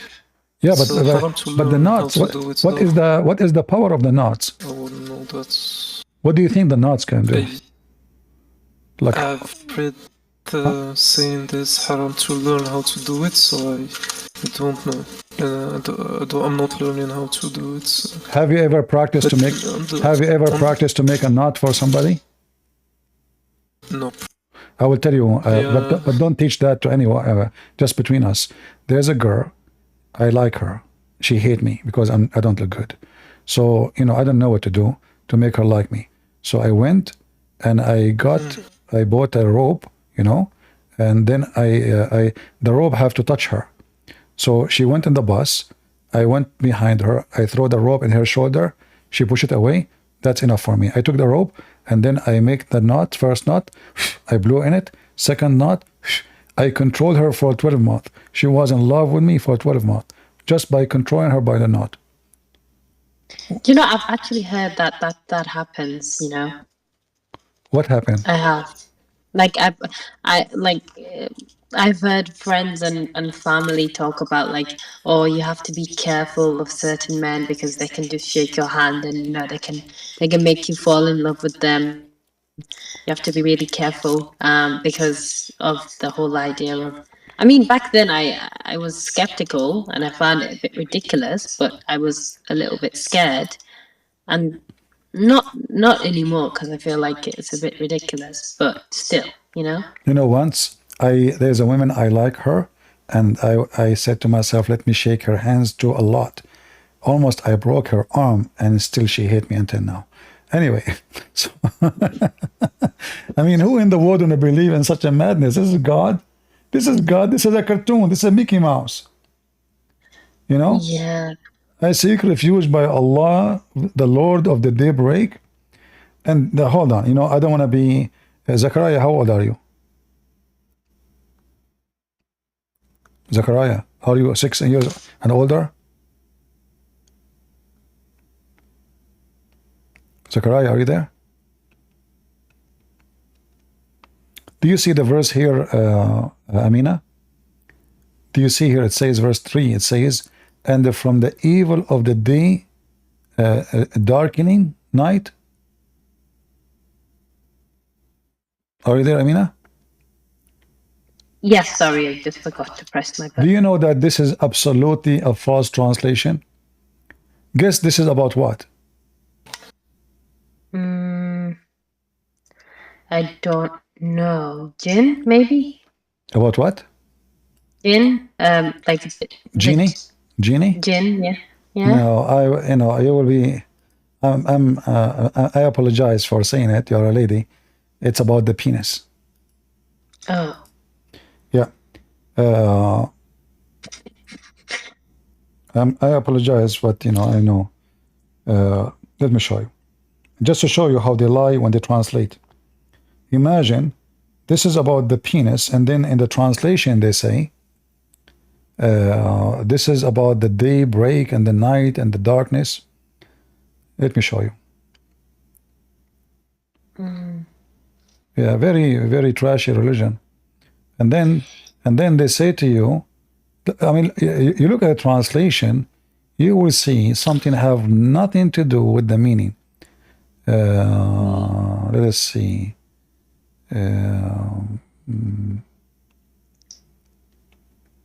SCP, I wanted to talk about the linguistic greatness of the Quran.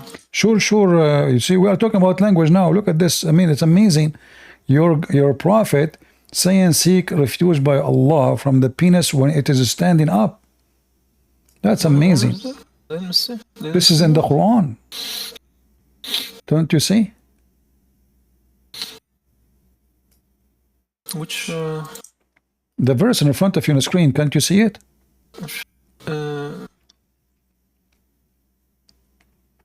I just see the. I don't see the one image. I see Surah Al-Falaq. 5 verses. All right. Let me show you. Is something wrong with the stream? Or me? Guys, what do you see in the screen? Just seeing Surah Al-Falaq. I can only see, like... Yeah, okay. I will show you the interpretation. Zachariah, do you know Arabic? Yeah. All right. Translate to them, as long as you know Arabic. Translate to them. Does it say here? Translate here. ومن شر غاسق إذا وقب. Translate to everybody, the one please. we just saw before. I mean, no, I don't. I mean, you had it before there, right? In the previous screen. Translate this one, the Arabic one. Translate the Arabic one. This is the tafsir. This is the tafsir of the verse.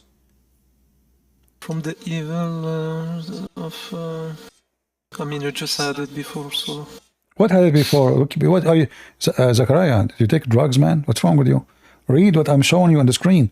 ومن شر غاسق إذا وقب من شر الذكر إذا قام أو دخل.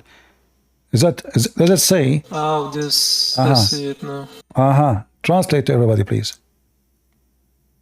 ذكر إذا قام أو دخل. But isn't it ذكر can mean male? Translate. قام and دخل.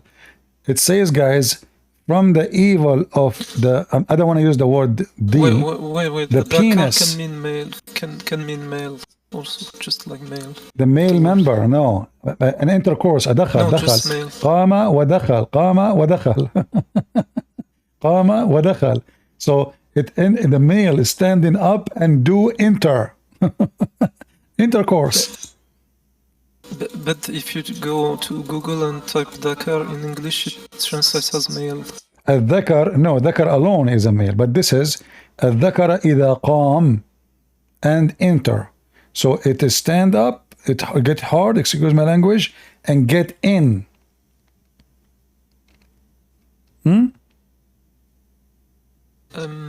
This is why here it says. This is why here it says. This is why here it says that Shaitan, he said to Moses, "Don't anytime you are alone with the women, she is yours." Okay.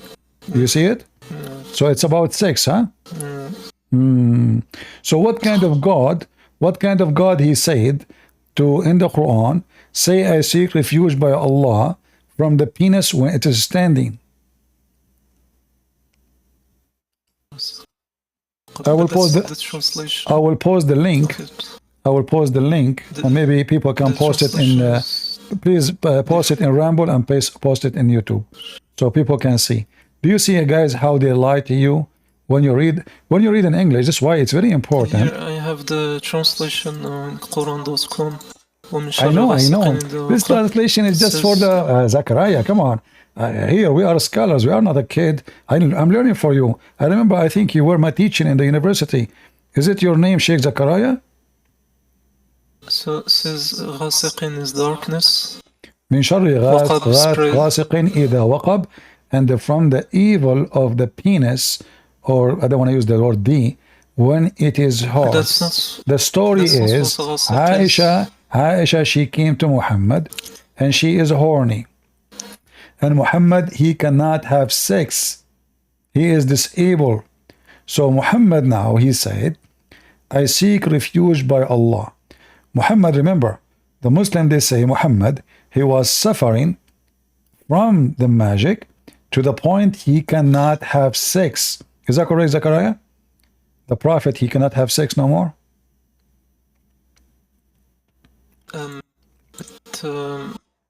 Just about the point, you said Ghasiq translates darkness. No, I'm asking you, focus with me. Is it true that your translations Zachariah, I don't know, Zachariah, you talk to yourself, my friend. I mean, you remind me of me when I was 90 years old. So I'm asking you, Zachariah, is it true your prophet, he cannot have sex because he was under black magic? He imagined himself having sex, but in fact, he did not. Yes or no? Where did you see that? Because I've already read the story of the magic. I didn't see that part. I saw. If there is a way, you can make your the way you talk is more clear, because the way you talk is like you connect the words together. You are connecting machine. It's like, do you work in welding? Do you weld material together? I mean, come on, I didn't understand what you are saying. Just to speak more. So the hadith says that the prophet, he was bewitched, so he imagined himself having intercourse, but in fact, he did not. As you see all those hadiths saying that the prophet, he imagined himself. So when Muhammad, he imagined himself having sex, and he did not have sex, what was happening exactly? What he was doing? So Aisha, she came to him, and now Muhammad, he claimed that the reason he cannot have sex with this horny young woman is because he was bewitched. Sex? Huh? Where's the part about sex? Because I know the story, but where's the part about sex, though? I don't understand. Amina, do you understand what Zachariah says? Yeah, well, I'm trying to string it together. I think he said he knows about the story, but he doesn't know about the part that's talking about sex. Okay. All right. Well, I will let me show you. Let me show you the hadith. Christian Prince, can you show the website again? Which website? The one you showed before that mentions the meaning of falaq. Okay. Here we go. Yeah. And is it the Sunni website or a Shia website? You are an idiot, my friend. Is it the Sunni website or is it the Shia website? You are an idiot, my friend, because this is Shia library, but doesn't make it a Shia book. Doesn't make a Shia book. This Shia library. There's Al Bukhari there. There's Sahih Muslim there. Okay, so now you get the smart guys. This guy he gets smarter. He got smart. Oh, still Christian Prince. So as the this is a Shia website. What book is it? I want to say that the Ghasiq doesn't translate to what you said, but to darkness. What? Hold on, Zachariah. What is your? Are you Sunni? What's the book? Are you Sunni? Yes. Okay. Yes. So let me ask you, according to the Sunni interpretation for this story, what it says? Who are you asking? I'm asking you. You are a Sunni, right? So interpretation. So you're asking me for the meaning of falaq. What? So you're asking me for the meaning of falaq. What falaq? I'm asking you here. ومن شر غاسق إذا وقب. Here. Yeah, so there, What there is the even meaning? there it says the darkening nights, right? Okay. And the website, what website? What book is it that called? Don't tell me what That's- website. I'm asking you. You in your religion, in your Sunni, you are a Sunni. So now I'm asking you, in your Sunni tafsir, what is the tafsir for this? and the So open up tafsir, Tafsir Ibn Kathir and then you can read it there. Only Ibn Kathir. There is no other tafsir. I told you as an example, open up Tafsir Ibn Kathir and then you can read it Okay, there. but there is any tafsir says this is the penis? I don't. Huh?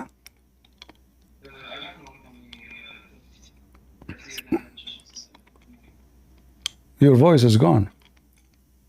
he said he doesn't know tafsirs that much, and we have to look it up ourselves.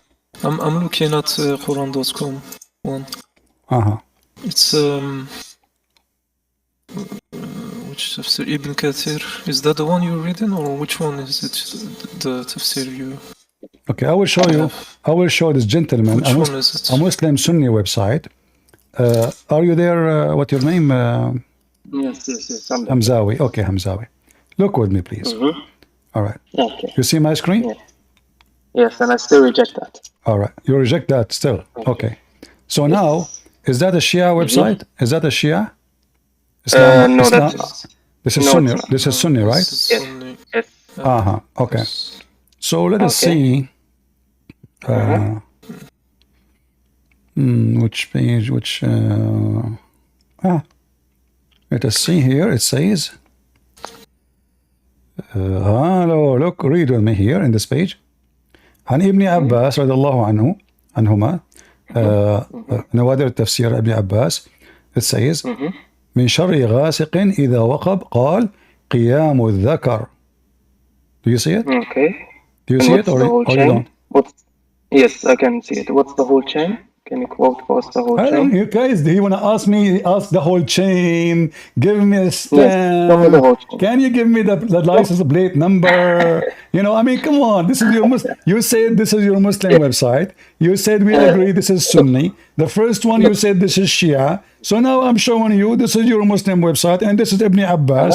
So from the evil when the penis stand up, correct? And then he says here فالنكاح بسبب دفع غائلة الشهوة. So it's about sex or it's about sex. Okay, I still reject that. You're still not shown a Guys, full chain. he reject Yes, that. okay, Who yes, are okay, you? yeah, please let me Hey, talk real quick. Hamzawi, who are you to reject that? Are you higher than Ibn Abbas?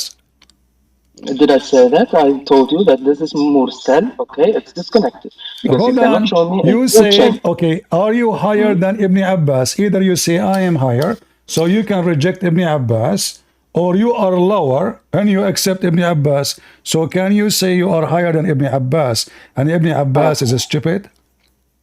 I do not reject that because I say Ibn Abbas is a liar. I reject that because it's mursal, it's disconnected, and you cannot prove to me that Ibn Abbas said it. Anything is I embarrassment. found something on the Anything, topic. guys, anything, Says guys, post the link, please, in Ramble in YouTube, the admin, if they can help, please. So look at this. So now we show the Muslim the reference that this is about the penis when it's getting hard, and this is what Ibn Abbas said. And then the guy right away he says to me, "This is mursal." And if you ask him even where it says this is mursal, I mean, where do you get the conclusion? Can you tell me the other narrators until? No, can you tell me where you get this conclusion from? I mean, how fast your mursal come? Because you know, ilm al-hadith is not that hard. You know. No. It is no. Look. Let me listen. I Are can you scared? I What are you can talking find about? you. Are you I can scared of find me you the talking? same hadith. Are It you is. scared Listen, of me I can talking? find you hundreds of hadith.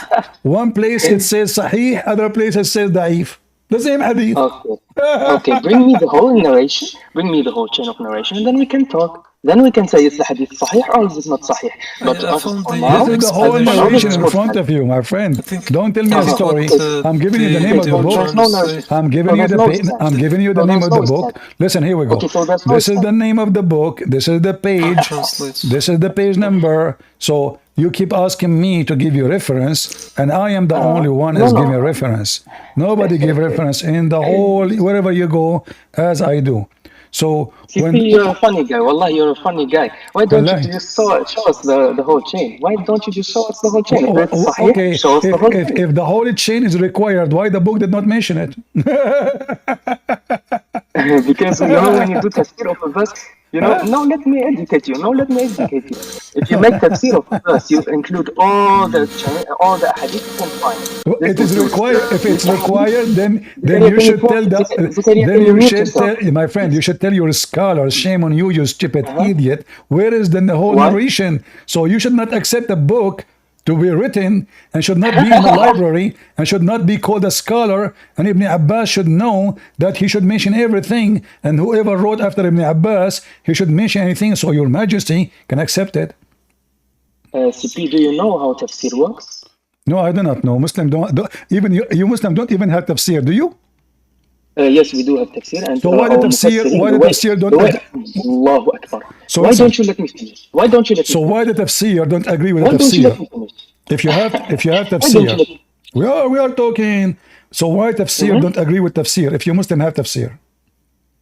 Tafsir is not hujjah. As long as tafsir is not proven, as long as so what the point, guys? He is saying tafsir is not approved, not in evidence. So why you Muslims accept? So you accept tafsir when you want. So why you are asking me to show you the tafsir if tafsir is not hujjah, which is not approved? Do you see, guys, the hypocrisy? He said to me now, he just said tafsir is not a hujjah, which means is not an evidence. Is not an evidence. So now why you're asking me to show you tafsir if tafsir is not an evidence? I am telling you, as long as tafsir does not mention a sahih dalil, it is not to be taken as hujjah. Okay, let me ask. Let's go back zero. When I said your prophet, he imagined himself having sex, but in fact, he did not because of a black magic. Do you agree with that or not? Can you show the hadith again? No, I'm not showing you anything. I'm asking you, do you agree with it? You are a scholar. Come on. You can correct Ibn Abbas. I did never claim that I'm a scholar. So I'm asking you, is it true? So is it true that you're a prophet? He imagined himself having sex, but in fact he did not, and this is because of a black magic. Yes. How that can happen? Explain to us. Because we do not claim that Muhammad sallallahu alaihi wasallam is divine, that he is free from all errors, and he can fall upon minor errors, and he can be bewitched. This as long this is still protected from the wahi. The wahi is protected from being bewitched and sihr and arrows. So there's really no problem with this. Hold on. Guys, he said the inspiration of Allah is protected, but Muhammad, as we know, he received satanic verses, and Muhammad... Wait. One after the other, okay? Can you show us, first of all, the sahih report of the satanic verses? Show you what? The authentic report of the satanic verses. The Quran is the Quran is authentic report? The Quran is yes. Yes? What yes? Is so? Quran, no. When did I say so? Quran is authentic. You said yes. No. I meant Quran is authentic. Correct. I'm sure Amina is having fun here. Yeah, Listen, I am. If the Quran says Allah will take off what shaitan he throw in the mouth of Muhammad, you are saying to me, bring me authentic story? Quran confirm Allah will take it away. Yes. So Allah will take off what? Will take what shaitan throw. If nothing thrown, Allah will take nothing. But Allah said Allah will cancel, will destroy, will abolish whatever shaitan throw in, correct? Now, Allahu Akbar, you have just proven that the wahi is protected, correct? Hey, so guys, the Quran is protected after Muhammad gave satanic verses. Where are the satanic verses? Show us the satanic verses. Hold on. How I know now, how can I trust that this verse itself is not from Shaitan? If Muhammad confirmed now that he received satanic verses and he recited them, and Muhammad himself. Hold on. Where does it say that he received satanic verses? It says Allah will cancel what Shaitan throw in. Yeah. So يعني Allah subhanahu wa ta'ala is protecting the wahi. No, Allah will take off what is already in the wahi, already in the Quran. Shaitan, he gave Muhammad falsehood. Allah will abolish it. Yeah, because the wahi is protected. Exactly, guys, the wahi is protected. But don't you think it's too late? Shaitan already made Quran. And how you Muslim, you say nobody can make Quran? So where's the Quran hold on. Shaitan? Guys, where's the Quran of Shaitan? Hold on. Where's the Quran of Shaitan? Show us. It says in front of you. How we know that this verse itself is not made from Shaitan? If Shaitan was able to give Muhammad satanic verses, and the verse here confirmed that, how we know that this is not from Shaitan himself saying, don't worry, we will cancel it? Shaitan. Because in the same verse it says, but Allah abolishes that which Satan wrote. How we know that this is not Shaitan? If Muhammad do not know what is from Shaitan and what's from Allah, Muhammad, he received the Quran from Shaitan. Was Muhammad able to know? Was able Muhammad to know that this is not from Allah? Prove it. No, prove it that the Quran is from Shaitan. Prove it. Okay, here we go. Let us see how we can prove that this is from Shaitan. Do you see the verse after it? Yes. It says, whatever Shaitan he throw in is going to cause trial. Wait, let me read it.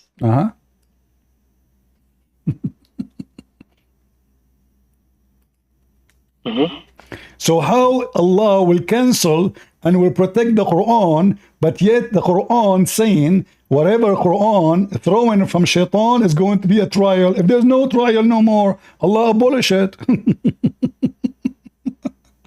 Because it's talking about the Zalimun. You read the ayah, correct? Listen. No. It says that those who have disease in their heart, they will. Yes, Listen. Those who have disease in their heart, they will be misled by this Quran. Why does it say that? Okay, let me ask you to make it simple. The Quran is the book of guidance or the book of misguidance? Guidance. If it's from Shaitan, it's going to be the book of misguidance, right? All right. Did your prophet, he said that the Quran will misguide the Muslims? The Quran will not misguide the Muslims, no. But your prophet, did he say that? Why does the prophet say that the Quran will misguide Muslims? I heard, I don't know, like, I do not know much about Islam, I'm learning. I heard that the prophet said that,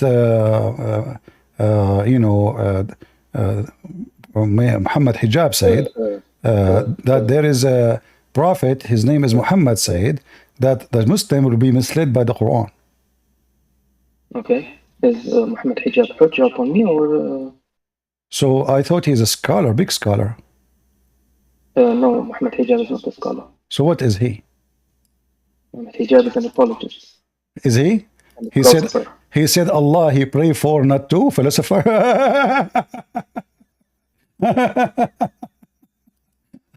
Allah he prayed to, not for. Yeah, all right, okay. So here we go.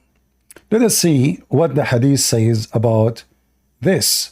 Your prophet, he says that my people will be misled by the Quran. Why does it say that? Let us see that.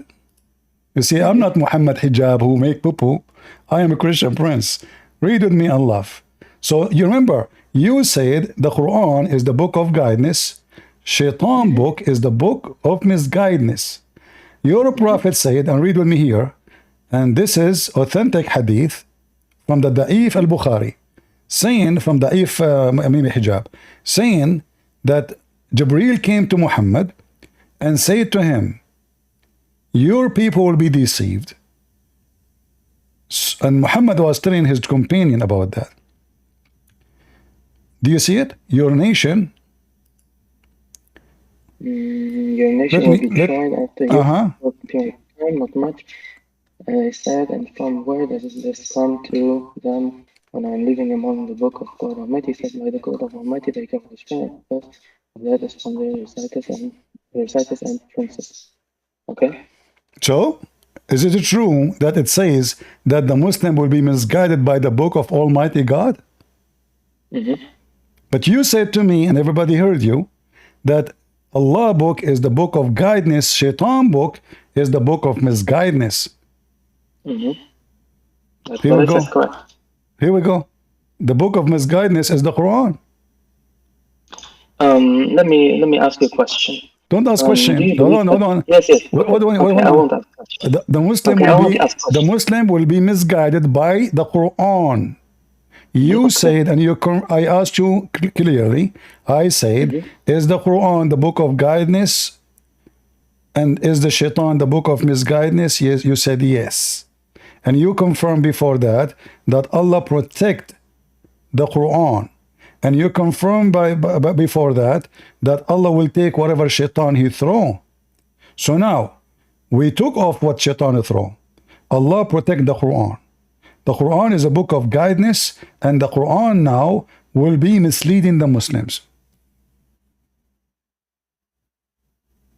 Can I talk to you now? What? Are you done with preaching? Can I talk Preaching? Preaching. I was preaching. I'm reading your hadith. now? Okay. First of all, can you show us the authenticity of the hadith? You want the authenticity of the hadith? Any hadith I show you, it's not authentic, isn't it? No, I'm just asking. So you Muslim, you say that you have a religion and Allah preserve Islam, but then we find that the stories, everything in Islam have what? Have tons of stories, and many of them we say this is authentic, this is not authentic, this one we like it, this one we reject it. I mean, do you see how much Islam is preserved? Isn't it you who said Allah will preserve the revelation?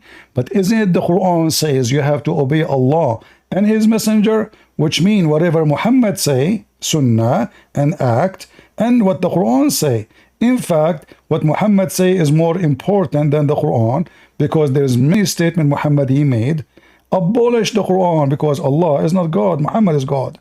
So now, if we say that the Quran is the book of guidance, and the hadith is the book of guidance too, but then each time we show the Muslims a hadith, they question if it is authentic or not, which means the Muslims are acknowledging that their religion is far from preservation, to the point maybe there's billions of stories Muhammad never said, and Muslims, they are making things up.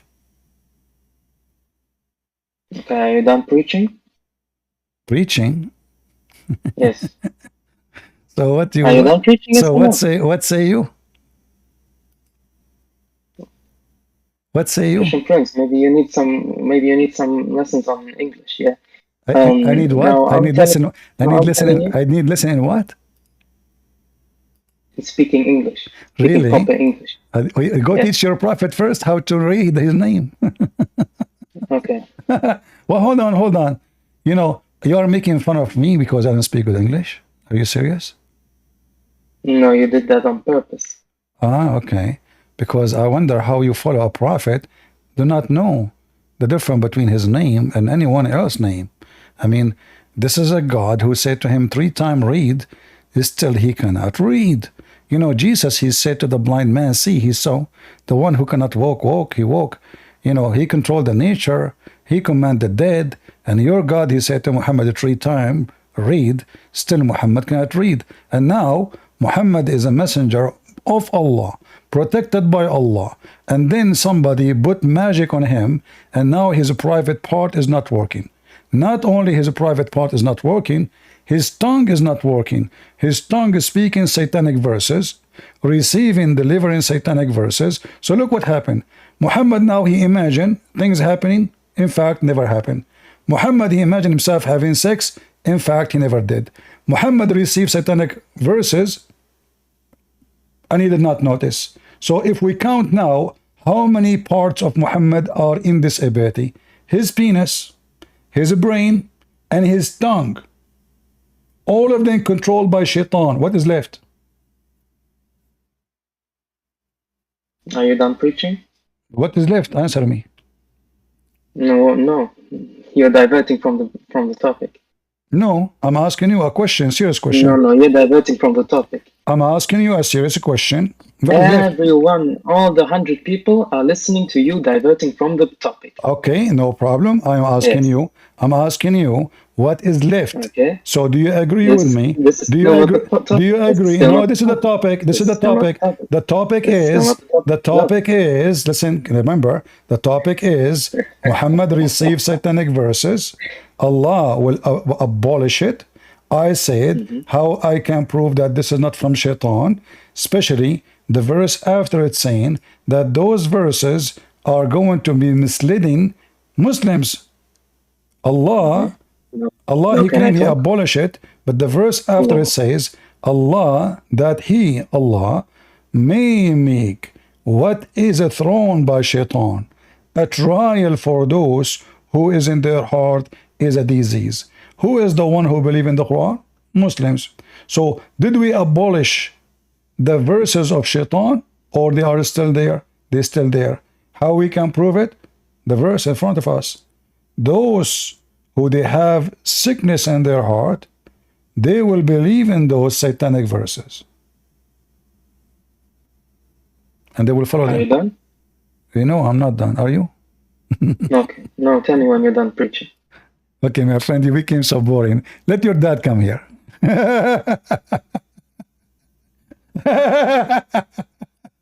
Are you done? No, I'm not done. So, okay, keep preaching.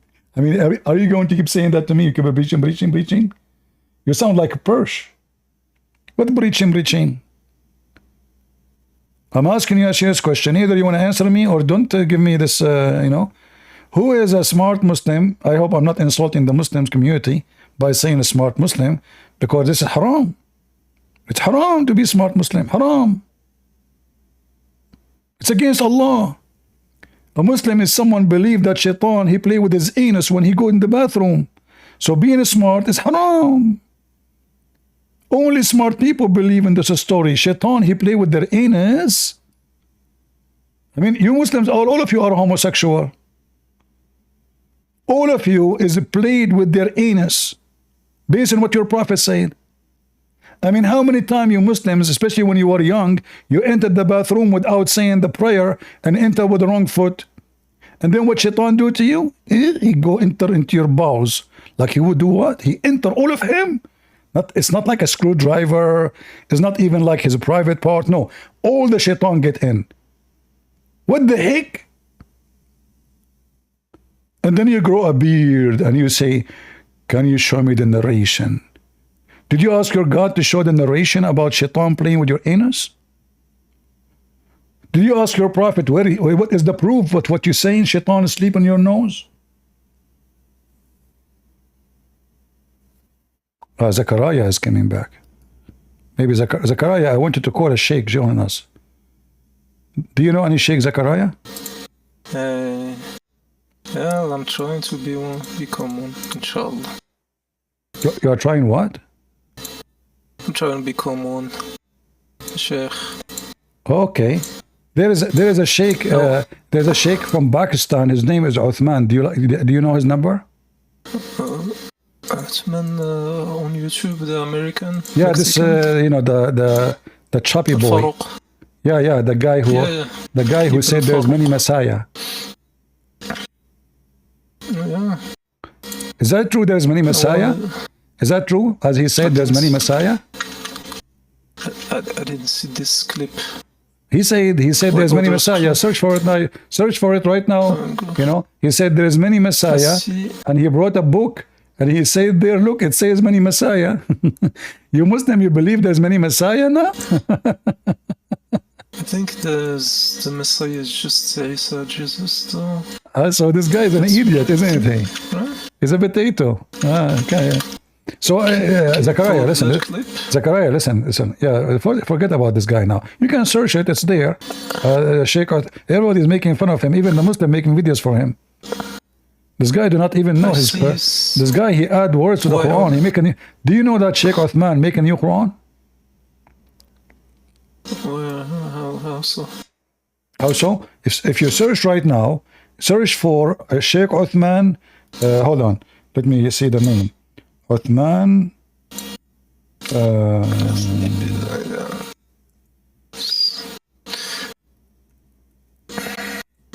To talk about the linguistic greatness of the Quran. But linguistic. You must be very good in Arabic. I have some. Are you very good? Here. Are you very good in Arabic? Not really. I actually started learning it recently. No, we studied it in Morocco at school, but I wasn't practicing it growing up. Until recently on the okay, you know, I'm going to show you a verse from the Quran, and I challenge you to make like it. What do you think? I will make a verse. I will make a verse. Listen, I will make a verse. I will make a verse, and then I want you to show me something like what I said in the Quran. I challenge any Muslim to show me something good as my amazing Quran, which I will do. Is that okay? Okay. Yeah. Okay. All right. Let me see. Let me think about that. Let me think about something to say to you. You can find it on YouTube from other people, or are you gonna make yours? Okay. Are you gonna make it yourself? Yeah. Because other people. No, I will make it. No, I will make it myself. In Arabic? Okay. No, I will make it in English. I will change Allah to make it in English. Oh no, that's not. Because in the Quran it challenges people to do it in Arabic, though. I'm sure not in English, but. Really? I mean, that's. Because it says why similar. Allah so cannot make. Allah cannot make Quran in Arabic. In English? Are you saying to me I can beat Allah in English?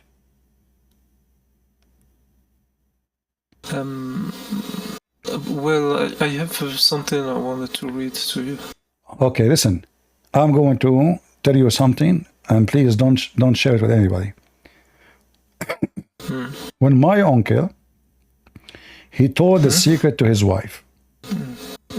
And his wife, she told the secret to her sister. And then her sister, she told the secret to the neighbors. And then God told him some of the secret, and he did not tell him the rest. And then he told his wife about the secret. She said to him, "How you know that?" He said, "Allah who told me." What do you think about this Quran? Yeah, I think that's similar to a surah. I think it's Surah Talaq. No. Where the story, this is the story in the Quran.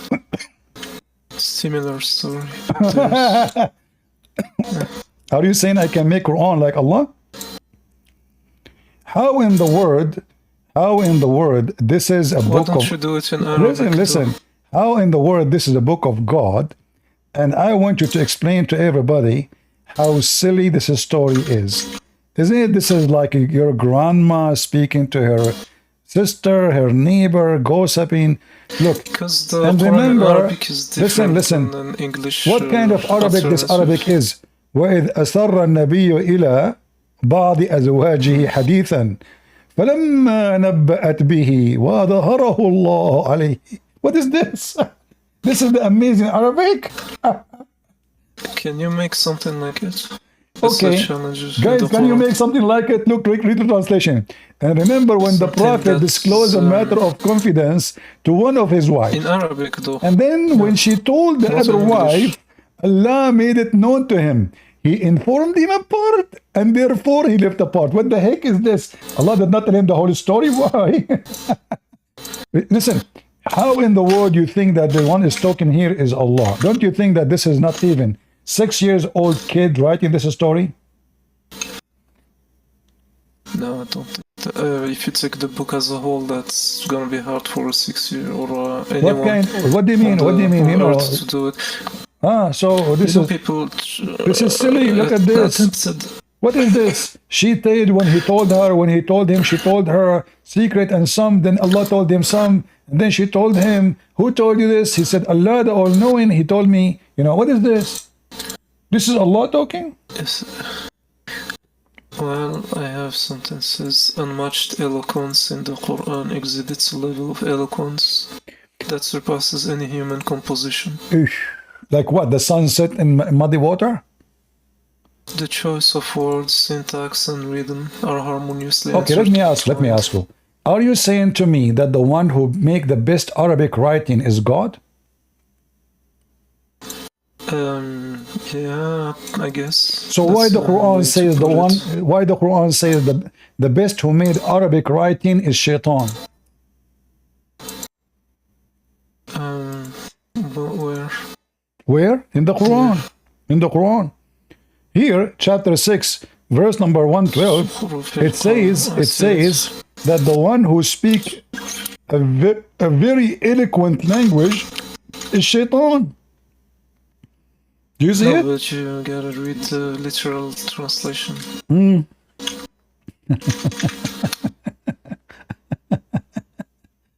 is the one who make the best Arabic language, best speeches? The Quran says the one who make the best speeches, the adorned speeches is the speeches of Shaitan. Speech. Well, there it says adorned speech, not the best speech. It says so Zukhruf. Yeah, the translation is right in front of you. I know, adorned speech. Beautiful. Yes, what adorned mean? What adorned mean? What adorned mean? Decorated. Exactly. Yeah, beautiful language. Beautiful language. So the one who write beautiful language is Shaitan. Beautiful. Yeah, but it's not the best. No, it is the best. Prove it. So now you are saying to me that the best, my friend, okay, if the Arabic is the best language, how come Aisha, she said that has al-Quran fihi lahan, which means has error, language errors. Lahan? Lahan means rhythm. Lahan means reading? Rhythm or melodiousness. No, this is not melody, my friend. This is Lahan in English is tone. Musical composition. My friend, you are ignorant. Lahan means error. So the Arabic have lahan. This is not the word lahan can be used for music, but when Aisha, she said that this is a book have lahan, which mean have error, and then it says, and the Arab will fix it later. The Arab will fix it. But can you show me the translation of lahan saying it's error? Just to show you, in 2 seconds you will see that this is what it's meant. I search, didn't find. You can search right now. You can search. You can call your sheikh. Why you don't call your sheikh so we can laugh? Call your sheikh. I don't really have. Okay, here we go. It says here. Do you see the screen? Yeah. So here it says, and the Arab will fix it with their own tongues.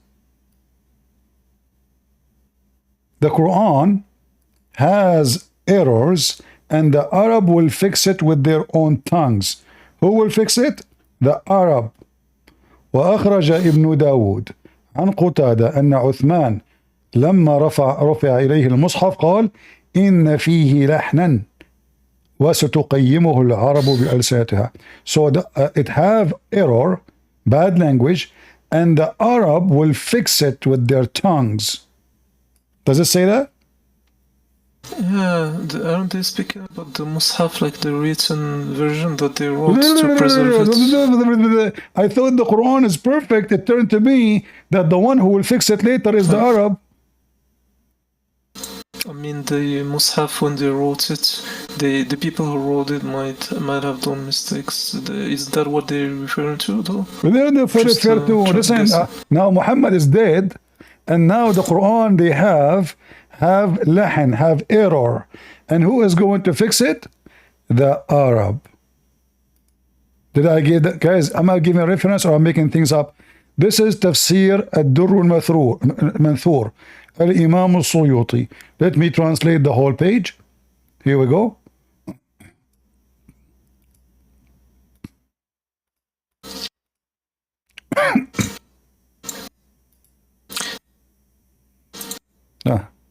We might translate the page. Let me post the link for you guys. You use the translation. Let me post it in Ramble. Okay, about the linguistic. So now, hold on. So now I answered you about the English, the Arabic, amazing Arabic. You're a scholar, they say, that the Quran have errors and the Arab will fix it, not Allah. Does it say تَتُقَيِّمَهُ الْعَرَبُ بِأَلْسِنَتُهَا? Does it say the Arab will fix it with their tongues? But it says the Mus'haf, the book the people wrote, not the word of Allah per se. No, but this is the Mus'haf. This is the Mus'haf. I thought the Mus'haf is the one written by to you.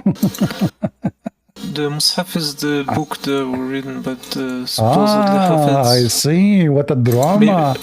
A minute ago, remember, a minute ago, the book was amazing. No, a minute ago, the book was amazing. No, I'm saying there's a difference between the Quran and a Mus'haf. The Mus'haf is not the Quran? A Mus'haf means a book written by the Hafiz. But this is the book of Uthman. It's called Mus'haf Uthman. Yeah, so the okay, people open, who wrote it, hold on. Maybe that's guys, he said Mus'haf is different from Quran. Right. Open right now, page A. Open page A in your Quran and read for me. Does it say هذا المصحف كتب على حسب رواية? This Mus'haf, every Quran called Mus'haf. Yes, but yes? a Mus'haf can... yes. I'm just... What I'm saying to you is that Mus'haf people wrote them, and they might have done mistakes in them that needs to have been corrected. Or at least that's what. So listen. I speak a very makes sense. I speak a very amazing, powerful gibberish language. I want you now to make like it, and I challenge Allah to make like it.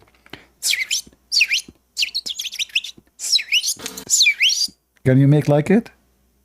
What? See, you cannot. Okay, I want to ask you. If I send somebody to learn the language of the birds, should he be able to speak to the donkeys?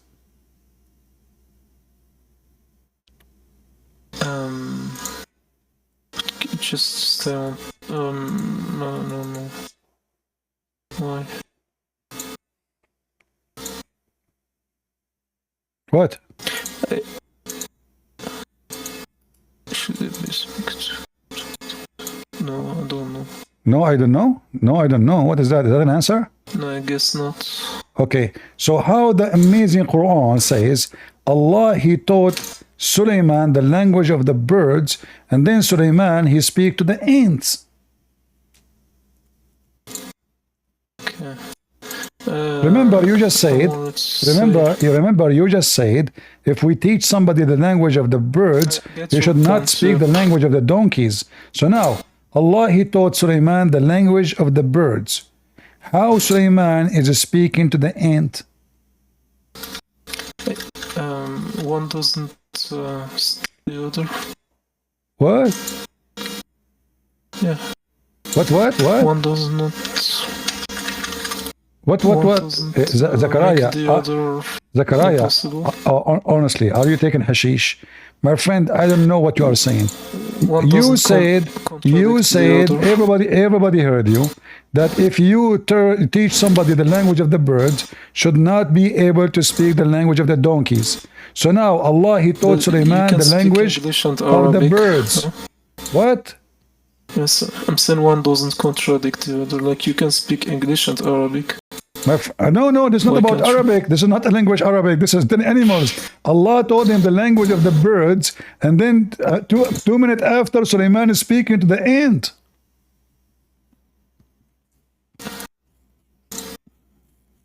I'm saying one doesn't stop the other. Ah. No reason to. And what, by the way, this amazing Quran, what is the wisdom behind this? Sulaiman speaking to the ants? What the heck is that? What happened here? This is the amazing Quran, the amazing Arabic language. I mean, you Muslim, you say nobody. Okay, use. By the way, I don't think Sulaiman addressed the ants in that Zechariah. directly. Let me make it simple for you. How you say nobody can make Quran if the ant making Quran? The ant. Look, this Quran here is not Allah making it. It says the ant, she said. So who is making Quran? Who is speaking the Arabic language now? The ant. The ant is an Arab, and she speaks perfect Arabic. You said nobody can make Quran like the Quran, but as you see, Allah is quoting the ant. The ant. The ant, she said. The turtle, she said.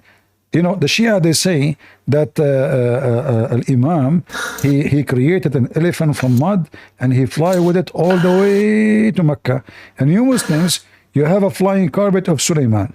So now, is Allah talking or everybody making Quran? Look, who is talking here? So he, Sulaiman, he smiled. This is amazing Arabic now. And then he amused with her speech. Ooh, what the heck? And then he said, hey, my Allah, inspire and bestow upon me the power of ability. I may gratefully. I thought nobody can make Quran. Here we go. Sulaiman making Quran. The ant speaking Quran. Even the chicken making Quran. Look, he inspect the birds and he said, what is the matter that I see no the hippo? Who is the hippo? Just to go back to a point you said at Zechariah. Who is the hippo? Who is this hippo? Who is this hippo? Can you introduce him to the people? Hoopo. Yeah, hippo. That's the first time I see this. What is this hippo? Who is this hippo? I'm not sure. Is it true? Is it true that he is the? Oh, I see what it is. Al-Hudhuda is a type of bird. Is that true that he is the minister of irrigation and agriculture? Where did you get that from? What the heck? Guys, did he laugh? Guys, did he laugh? Yeah. Hoopo is the real word in English. I know. I don't think you're I'm saying, is it true that he is the minister of agriculture of the king David? No. Why you are laughing? Okay, isn't it his job? That is funny though. Where did you get that from too? Okay, isn't it his job to look for water for Sulaiman? Where did you get this I don't from? know, I'm learning. I think he was like he sent him to the other country that's named Sheba, the Queen of Sheba too. I heard that he was a CIA. I heard he was a CIA and he was a spy too. Is that correct? More like a what do you call those? Spy. He's spy. Yeah. That's deep. Seriously. And then he went and he found a woman. She have no hair in her legs. Is that true? I don't think it was that deep. Or she had no hair in her legs. Is that correct? No hair. Yeah. In her legs. What is that? What does that mean? The bird, he went there, he found that this woman, she have no hair in her legs. You know, Middle Eastern women, they're scared. They scare the hell of you. Yeah, I mean, we Middle Eastern, we look like chimpanzee. So like the bird, he saw that the woman, she have no hair in her legs. She went not. He was not. He came back to Sulaiman and he said, man, she have no hair in her legs. Huh? This This one is not in the Quran about the leg hair. Okay. Is it true that Suleiman, he wanted to steal the chair of this woman? Because I've read. Is it true that Suleiman is it true that Suleiman, the Muslim Suleiman, is a thief and he want to steal her chair? He wanted to prove something by making a chair. I read different the explanations. Some say he made a chair that looks just like it. Some say he sent a jinn to take the real chair. I mean, the chair is not yours. Why you Muslims always you steal things does not belong to you? So the women, she have a chair. Okay, I want to ask you. Listen, Zakaria, in front of everybody, in front of everybody, is it lawful for Muslim to steal chairs from Starbucks? Yes or no? Well, I told you. What? The different explanations of them. Some what, say he made a chair. I don't understand. Either you say yes, we are allowed to steal chairs, or you say we are not. Stealing isn't allowed unless it's in war or dire What war? The woman, she is not. She never met him. The woman, she is far away. She never fights Suleiman. You're not listening to me. I said I've read the explanation from some that said that they made a chair that looks like it. It wasn't the hair chair. And what like it? No. Suleiman, he wanted to take his chair, and then there's a guy. His name. Do you know that guy? His name is Afrit. Afrit. Afrit is a type of jinn. Okay, is it true that he look Asian and he is bald and he is fat? I have no idea what really? They can take many forms, I believe. What? Yeah, the jinns can take different forms. No. The Muslim Afrit. Is it true? Is it true that he is Asian and he is bald and he wear panty? Yes or no? I've never heard this. All right, let me show you. Show me. Maybe in pop culture movies they represented in different ways, but what you said, didn't hear it. Yeah, okay. Yeah. Okay, here we go. Okay, I will show you that. Okay, give me a second, man. You know, this is Zakaria is very knowledgeable. You know, Zakaria is very okay. Hold on. I just want to thank you for giving me the inviting me and apologize if I was rude at any point. I appreciate the. No. You are fine. You are fine. I hope everyone is benefiting because. Sure. People are benefiting a lot. I'm just trying to find. Okay, here we go. I found a picture of the Afrit. Look at the Afrit. The Afrit of the Muslims. You want to see how the Afrit guys look like? Do you want to see how the Afrit look like? Go ahead. Let me show you. Afrit. Just answering striker. I'm not representing Muslims and I don't want that responsibility. Unless I'm paid for Zakaria is very unique. He keeps talking to himself. Really. Zakaria, he keeps talking to himself. I don't know what to say. Do you see how the Afrit look like? Do you see how the Afrit look like? Zakaria, is this from an Egyptian movie? Huh? Yeah, but this is your Muslim movie. Which stories does the movie tell about? I don't know. This guy, he bought a candle and he cleaned it, and then the Afrit came. But isn't this a story coming from Persia, from India? This is a story they tell it for kids. How does a story end in the Quran?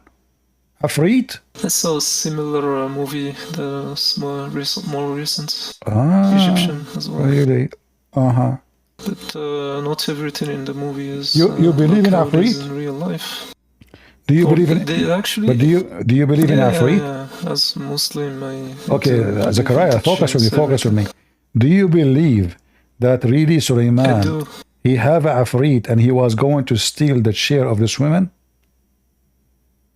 I already told you the different. What difference? The Afrit, he said to him, I will bring you her chair in a minute.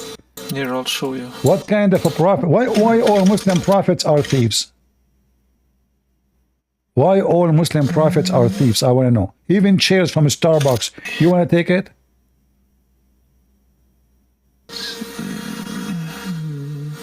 Guys, look at this. Thank you, Zachariah. You know, I will give you a break. You come back after a few minutes, or maybe a few days.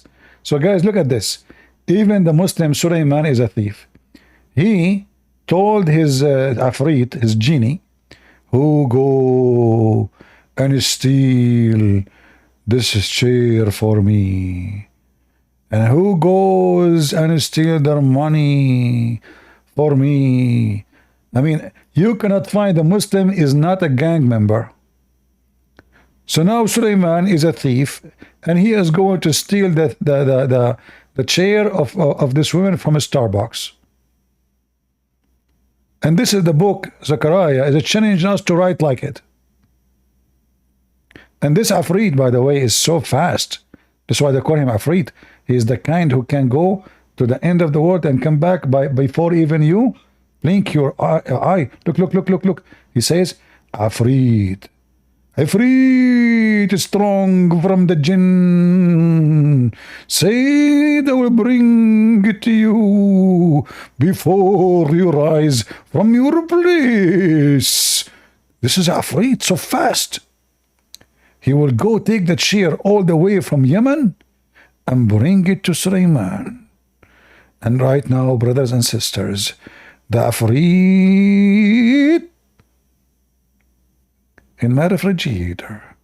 Any one of you will misbehave with me, I am going to open the ball for the Afrit, and he will take your iPad, bring it to me.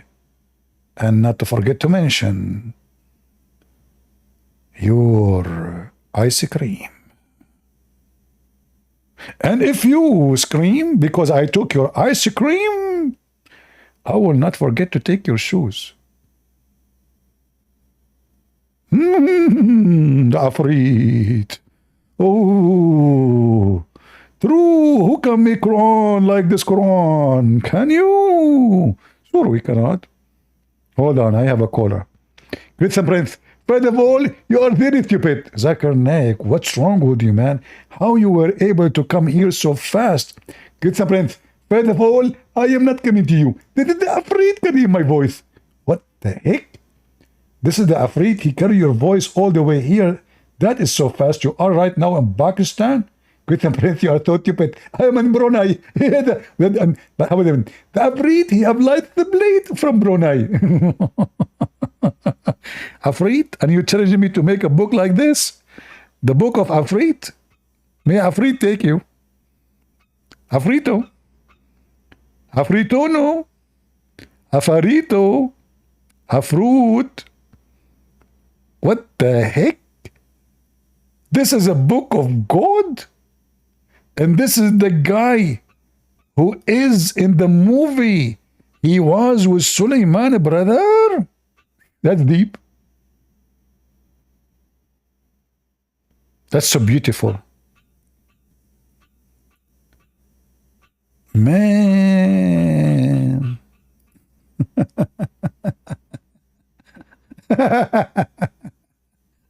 What a stupid religion. And they are challenging us to make a book like this. Are you sure? Huh? Do we have any serious Muslim who would like to join us? Someone who can speak clear, like this Zechariah. What I don't like about him, I mean, he's a nice guy, but he keeps saying this is... Oh, we have a guy, he challenged me. Hold on. I always get scared from those who challenge me. Okay, put your hand up again. Put your hand up again. The one who said you want to challenge me. Okay, go ahead. Okay, go ahead, challenge me. Hey, what's going on, everybody? Hey, what's going on? No, just someone who doesn't even speak English out there, you're just like trying to prove a point. What? Hello? Are you making... No, you're just putting someone out there who doesn't even speak English and trying to prove a point. That's why I'm here. So what you trying to say up here? I don't know. Are you a Muslim? Yes, I'm a Muslim. Okay, can you tell us the story of the Afrit here? Afrit? Uh-huh. So It's saying here Solomon is asking, he's challenging the jinn to bring a throne of one of the kings. Why you want to steal So the Why you want to steal the throne of this woman? Steal? No, it's not a stealing. In fact, that person, that king, or that was coming to the Solomon, to the ally in that time. No. He was. He was. So if you know the he Quran, was. He was. He was. What's that? You said he was. I thought I said she was. She was. She was, because I know it's a girl. But you see, but he just heard about her. He never heard of her before. What do you mean she was coming to him? She was coming to be ally with an offer. Can you show me the reference where it says that in here in the Quran? Yeah, I'll get you to the reference. With no, here in the Quran. Show me where. Show me where it gets from. Yeah, hold on 1 second. So here you're just trying to prove a point. You said Muslims are thieves. If Muslims were thieves, Muhammad would be a very wealthy man. He died with nothing. He died. He was Muhammad. He died with nothing, really. So how his daughter? So how Fatima? She was fighting with Umar over a town. She owned the whole town from her inheritance. It could be Fatima, but Muhammad had 9 Fatima, she inherited. Hold on, guys. The daughter of Muhammad, she inherited from her father a city, and Muhammad was poor. So there is a Baitul Muslim, okay? So if they collect tax, it goes to the city. It's not like people that put it on their what is the share? Right? What is the share of Fatima to the point she owns a city? As long the Muslims, they are poor and Muhammad is poor, she said she inherited that from her dad. Well, if he was very rich, how could you can see his house. He has no expensive Gucci, no expensive clothes. He had very poor clothes. Okay. He was lying on the ground. Hold on. I heard that the Prophet, when he died, he even borrowed money before he died from a Jewish guy. He was his neighbor. Yeah, exactly. Why would they have wealthy man now in front of everybody, guys? Did he say exactly? Hold on. Did he say exactly? I want you to show me the reference so people will die laughing at you. Go ahead. No. They can laugh as much as they want. No. You said exactly. You said exactly. This is a story fabricated by the Muslim. Show me the reference. About what? About the word. You said exactly. I said the Prophet. Is it true? You're a prophet. He borrowed money from a Jewish guy before he died. Yeah. Okay. Can you show me the story? Story of what? The one you said exactly. He borrowed money? Yes, from the Jew before he died. Remember, before he died, the Prophet, he gave even his weapon to the Jew in exchange of money. Can you show us the story? Or this is a fabrication? And you said exactly. Everybody heard you saying. Everybody heard you saying exactly. So either, Mr. Exactly, either you show us the story or you admit that you are lying. No, you are keep interrupting me for the points that I'm trying to make. Oh, no, so you said exactly. You said exactly.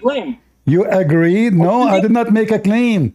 I did not. I said, is it true, guys? It's recorded.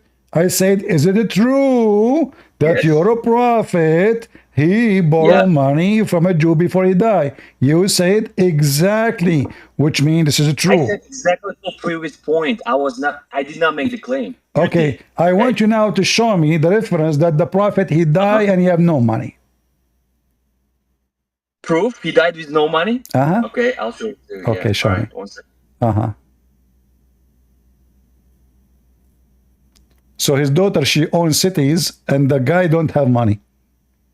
Listen, he owned entire West majority land, okay? Even if he does, he had a Sahabi. They cut, even if he from the war, they look like it. They got like a... Where do you go? He did not okay, listen. Everything. You're a prophet. You're a prophet. Your prophet was a very... I heard that he was a very good guy. Is that true? Yes, it is. So why the Sahaba, they accuse him that he's stolen underwear? Which Sahabi and where? Give me the reference. You're just making claims. Like In the Da'if hadith, it says that the companion. Which hadith? Give me the reference, because there's no hadith exists like that. Okay. You're just making a claim left and right. In the book of in the book of religious? In the book of Tambur. In the book now. No, I'm telling you. In the book of Tambur, hadith number 20Y. Okay, give me just, you have the Google open. I just give you the reference. I just give you the book of Tambur. Do you know the book of Tambur? No. You don't know the book of Tambur? No. You just give me some kind of like a non-existence like sources. Just show me right here. This is the Quran, the book of Tambur. Quran, chapter 3, verse 161. The companion, they accused the Prophet to be a thief and he stolen underwear. Where is that? Right here? One sec. Yeah, okay. right here. Prophet take illegally a part of booty, and whoever deceives his companions as regards the booty, he shall bring the force on the day of resurrection that which he took illegally. Then every person shall be paid in full what he has earned. They shall not be dealt with unjustly. This follows. It's good. So who is the one who look at the false story here? It's not talking about Muhammad here? No. Go up there, 160. Let's go to 160 words, like up, because this is the context. Okay. You scream too much at me because you are taking advantage of me. Screaming. You are taking advantage of me because I'm young and you are a scholar. I know what you are doing. You know, you take advantage of people who do not know much and you scream at them. How old are you? Okay, hold on. Here we go. So now you know. Arabic? No, I don't know. Are you Arabic? No, I speak Russian. You speak Russian? Yes. Спасибо. Oh, пожалуйста. Пожалуйста in your eyes. Hold on. Here we go. You said this is not about the prophet. You said this is not about the prophet. Here we go. I got you busted. I just paid one. Okay. I paid the one who owned the website and they change it and they make it about the prophet. Read it. Okay. Then Allah mentioned this, summarized about the prophet, that he was not going to divide any the booty among them. Because of this, they left their position, saying it's not for any prophet. It's not permissible for any prophet to cheat his community regarding to booty. Does it say cheat? Does it say cheat? Did the companion, they accuse their prophet to do cheating? Cheating? Uh-huh. Did you say cheating? Yeah, cheating. Where did it say? I know. I said community. You said cheat. You said cheat. Yeah, put words 160. Let's go. Okay, and here it says that when a panty went missing, read, when a red velvet cloth went missing in the day of Badr, some of the people began to say, perhaps the prophet took it. Okay, it is not for prophet to be fraudulent. And Yakula were fraudulent? Reading the passage. What fraud? Man. Fraud? They accuse the prophet to do fraud? And those are the companion of the prophet? No way. So the day of resurrection carrying it around his neck, and every soul fraudulent, otherwise shall be paid in full. The prophet will carry the panty around his neck? No way. It doesn't. Where does it say panty around his neck? Well, this is a red panty. This is the translation. This is a red panty, and the prophet will carry it around his neck in the day of judgment. What is the panty? Show me. Where is the panty? It says bikini. Where? Read. Bikini. Here we go.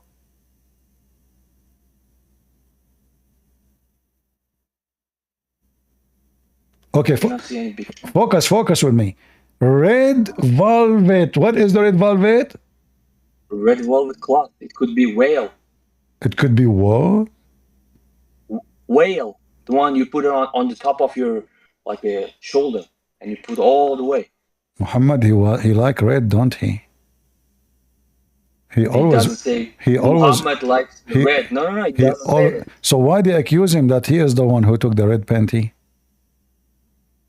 It doesn't say red panty. You're just making it up. Are you a religious guy? Are I'm you not- sincere about what you're saying? If Are you're you really religious? sincere, Okay, hold on, you're hold on. follower of God. Hold on. Are you Let's be a sincere, religious? Are you a religious You- guy? Here we go. Those are the religious Muslims. They are accusing. Okay. They are the best of Muslims, accusing the best of them that he stole a piece of clothing.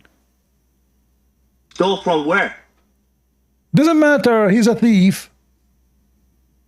Where it says he's a thief. It says he is. It's not for a prophet to be a fraudulent.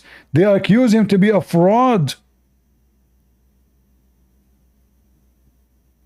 Okay, give me the verse. What verse is this? Fraud. Is Ali Imran 161?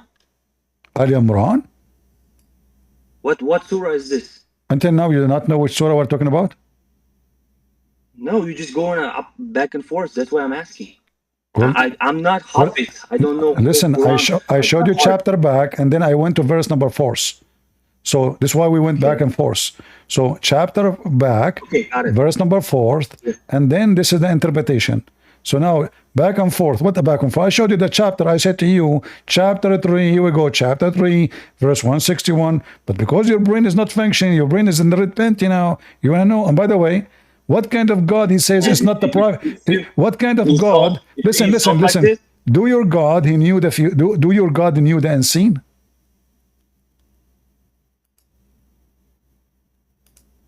Listen, if you're like a insult people like this, I mean, it's not here to like for me to discuss. Okay, If you wanna is be it okay? sincere, Okay? let's discuss, okay? So do you like me Okay, to it's say? okay. Do you like? Are you against insult? I'm against for anything. If you're a religious guy, if you're a follower of God, Okay. if you believe in God, So how come your well, prophet he said? So how come your prophet he said to other guy, go and bite the penis of your father? where he says go and buy a penis of the father. Where? Okay. Do you want to see it? Yes. I'm not going to show you the penis. I will show you the hadith. Just a warning, disclaimer. Okay. I'll tell you one thing. Okay. So if this is what happens, they will be judged whether whoever that is, whether it's prophet or not, they will be judged in front of God. All right. Really? One time, So a prophet of God, he say, go and bite the penis of your father. Is that how a prophet of God talk? Where does it say peace?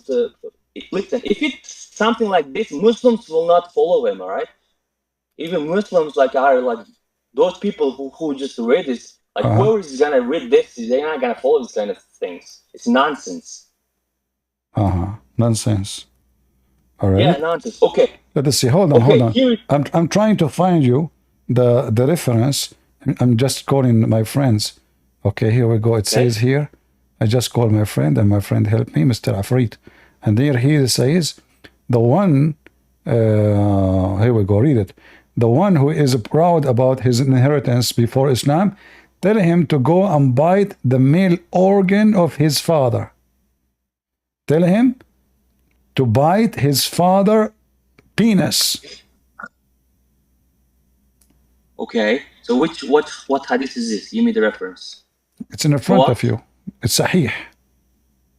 I got it, Sahih, but go up. Just get Let out me of see. Is it Adab 9? Just get out of here.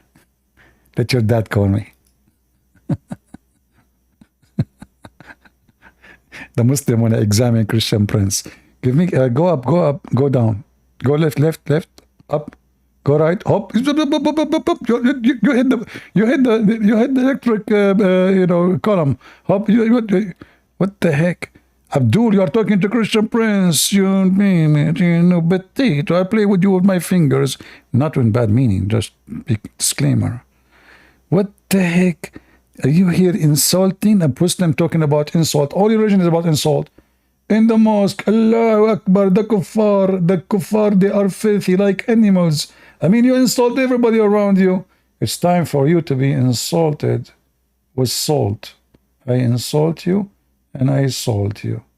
And you cry from pain. Deal with it. Who's next? We want a real adult, mature Muslims. Oh, what we are getting here. I mean, what the heck is that? All of you are coming with your diapers. What is that? We can't even find. What is your parents? Do your parents even knew that you are in Discord? Go into adult chat rooms? Are they watching you? Shame on you. Are you over 6 years old or younger? Remember, in order to be mature and adult in Islam, you have to be 6 years and older. At the age of 6, Aisha, she was doing boom boom. At the age of 9, she was making porn movies. At the age of 4, she was dating. At the age of 2, she was touching. At the age of 1 day, she got her nipples out. This is Aisha, brother. She grows so fast. Her mother, she was feeding her cucumber. I mean, I know that cucumber should not be in the hands of any females. Excuse me. What the heck with this religion? She feed her what? Cucumber? To do what? To make her fat so the Prophet can boom boom with her? So, are you serious? Look. My mother was trying to fatten me up when she wanted me to go the Prophet immediately. And the messenger can do boom boom, yeah. And when she got married, but nothing worked until she ate cucumber. The power of cucumber. Cucumber? I mean, are you sure she was Jewish just eating it? I mean, English is really weird, honestly. First time I learned this word, like cucumber, you are learning English. Cucumber. What the heck? I felt like I'm a Filipino or something. Anyway, so Aisha, she ate a cucumber with a date, and then, brother, her boobs was coming like boing, boing. Her legs, his butt, oh, Allahu Akbar. His butt became like a balloon, and she farted every 2 seconds. The Prophet, he said, how in the world she grows so fast? Aisha, she said, I cannot tell you the secret. This is women thing. Hey, women, which one of you is so skinny and you want to get some fattening? I'm going to give you a secret will make you gain weight. I mean, women these days, they spend their salary just to lose weight. The poor Aisha, she is eating cucumber like a goat non-stop so she can gain weight. Oh boy. Any Muhammadan from the cucumber generation? So if there is any women, but by the way, I decide to open a clinic. Any disease, anything, you can come to me. You want to gain weight? Cucumber and date. That's it. One cucumber, one date. One date, one cucumber. If you eat two, it doesn't work. Be careful. And if you are sick with any disease, do you know that the Prophet Muhammad, he found the solution for every single disease?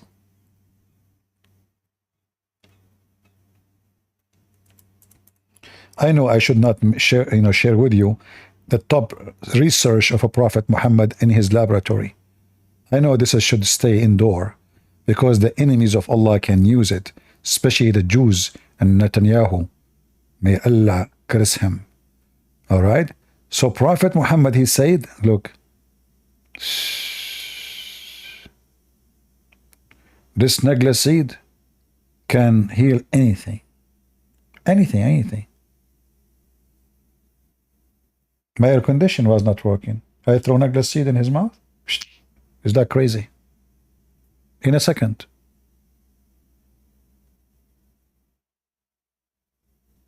You know, Muslims, Do you think Isa, when he was doing miracles, he was using negla seed, and because of it, it's so small, nobody noticed what he's doing?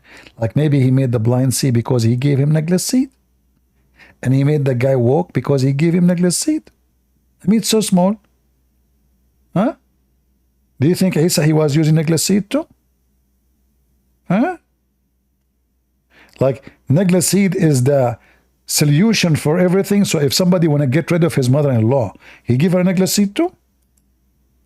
What if you have a wife you don't like? You give her negla seed?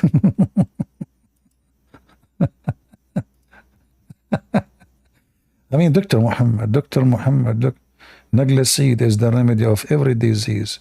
And then Muhammad, he was sick all his life.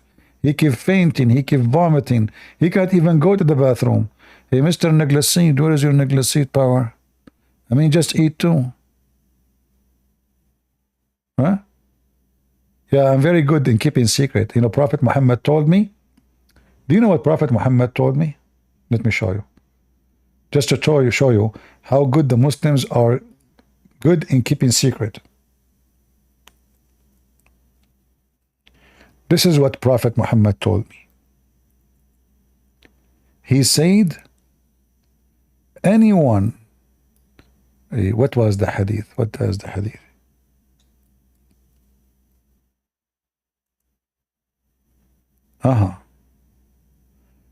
Anyone he wrote from me any other than the Quran, he should erase it.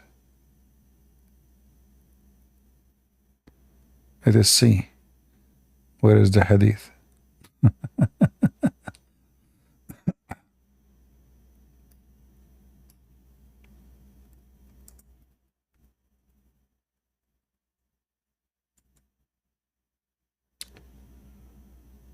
Where is the hadith?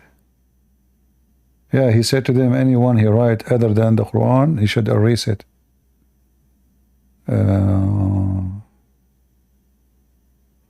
Give me a second.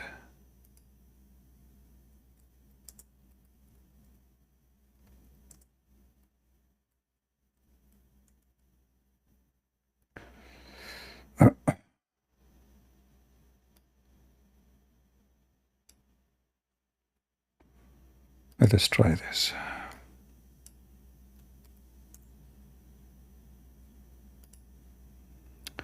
Imagine how high IQ the Muslims are. Their prophet just told them, don't write the hadith. Don't take down anything from me, which means hadith. And he who took down anything from me, except the Quran, he should efface that. I mean, the guy, he just told them, don't write what I'm saying, and he wrote that. Abdul, he just told you, don't do it.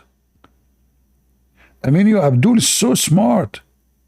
The guy, he just said, not yesterday, not a century ago, he just said, anyone write down anything I say, erase it. The Abdul, he took the pen. The Prophet said anything, anyone he write anything I say, erase it. No brain. Brainless. Very top smart people.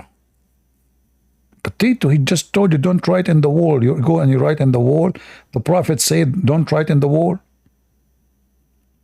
I mean, we know why you Muslims are so smart. Top notch, man. Anyway, guys, I think we have enough for today. Did we have a good time? Don't forget to unsubscribe, please. And don't forget to don't make comments. And don't forget, don't give us like. And don't forget to take a hike, you know. Because if you don't take a hike, I will send a genie. You know, the genie I have is very powerful. I will tell you what my genie can do. He's so fast. And like, you know the thing, Joe Biden, bite me. Yeah, So now, guys, thank you. What? Yeah. So anyway, and this is, thank you very much. And I hope you did enjoy speech of the White House for today. I am Joe bite me, and you know that I approve this message. All right, and Nagla Seed maybe can get the memory of the stupid Joe Biden and his Democratic Party. By the way, there's a guy, he is Democrat. He sent me an email in Patreon. He says, when you serve in the army in USA, you took an oath to protect Democrat. What? I took an oath to protect Democrat? Really? I don't know that. Unbelievable. Crazy people. And I blocked him. I don't know. I have a question to refute Christianity. Muhammad Khan, this guy, he will not refute Christianity. My friend, you have a Prophet Muhammad. You do not need to refute anybody. Prophet Muhammad, who have a penis, can do 18 wives in one night. And you are worried about refuting Christianity. Your prophet penis refuted everybody. I mean, why he have this power?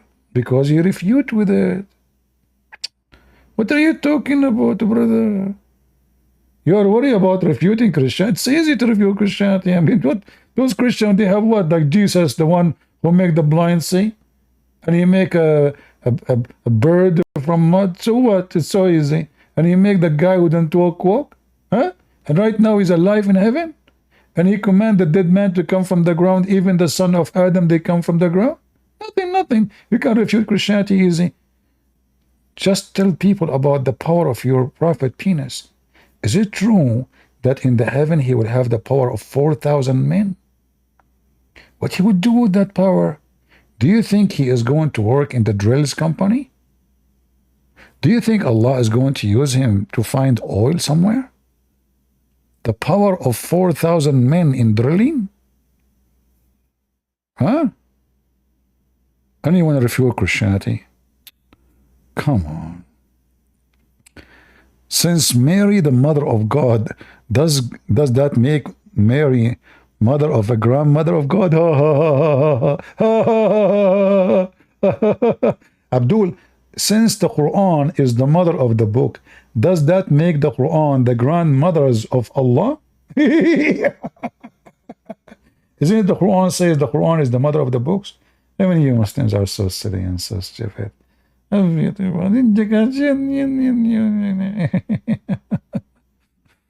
boy.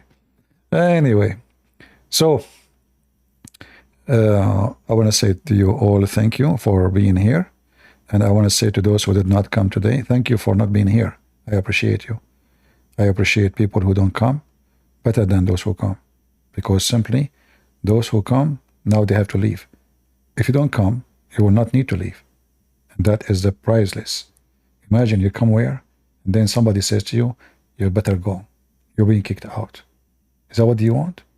Is that your destiny? Do you want Allah to punish you? You come here and now they are going to say to you, sorry, I'm how to go, you know the thing?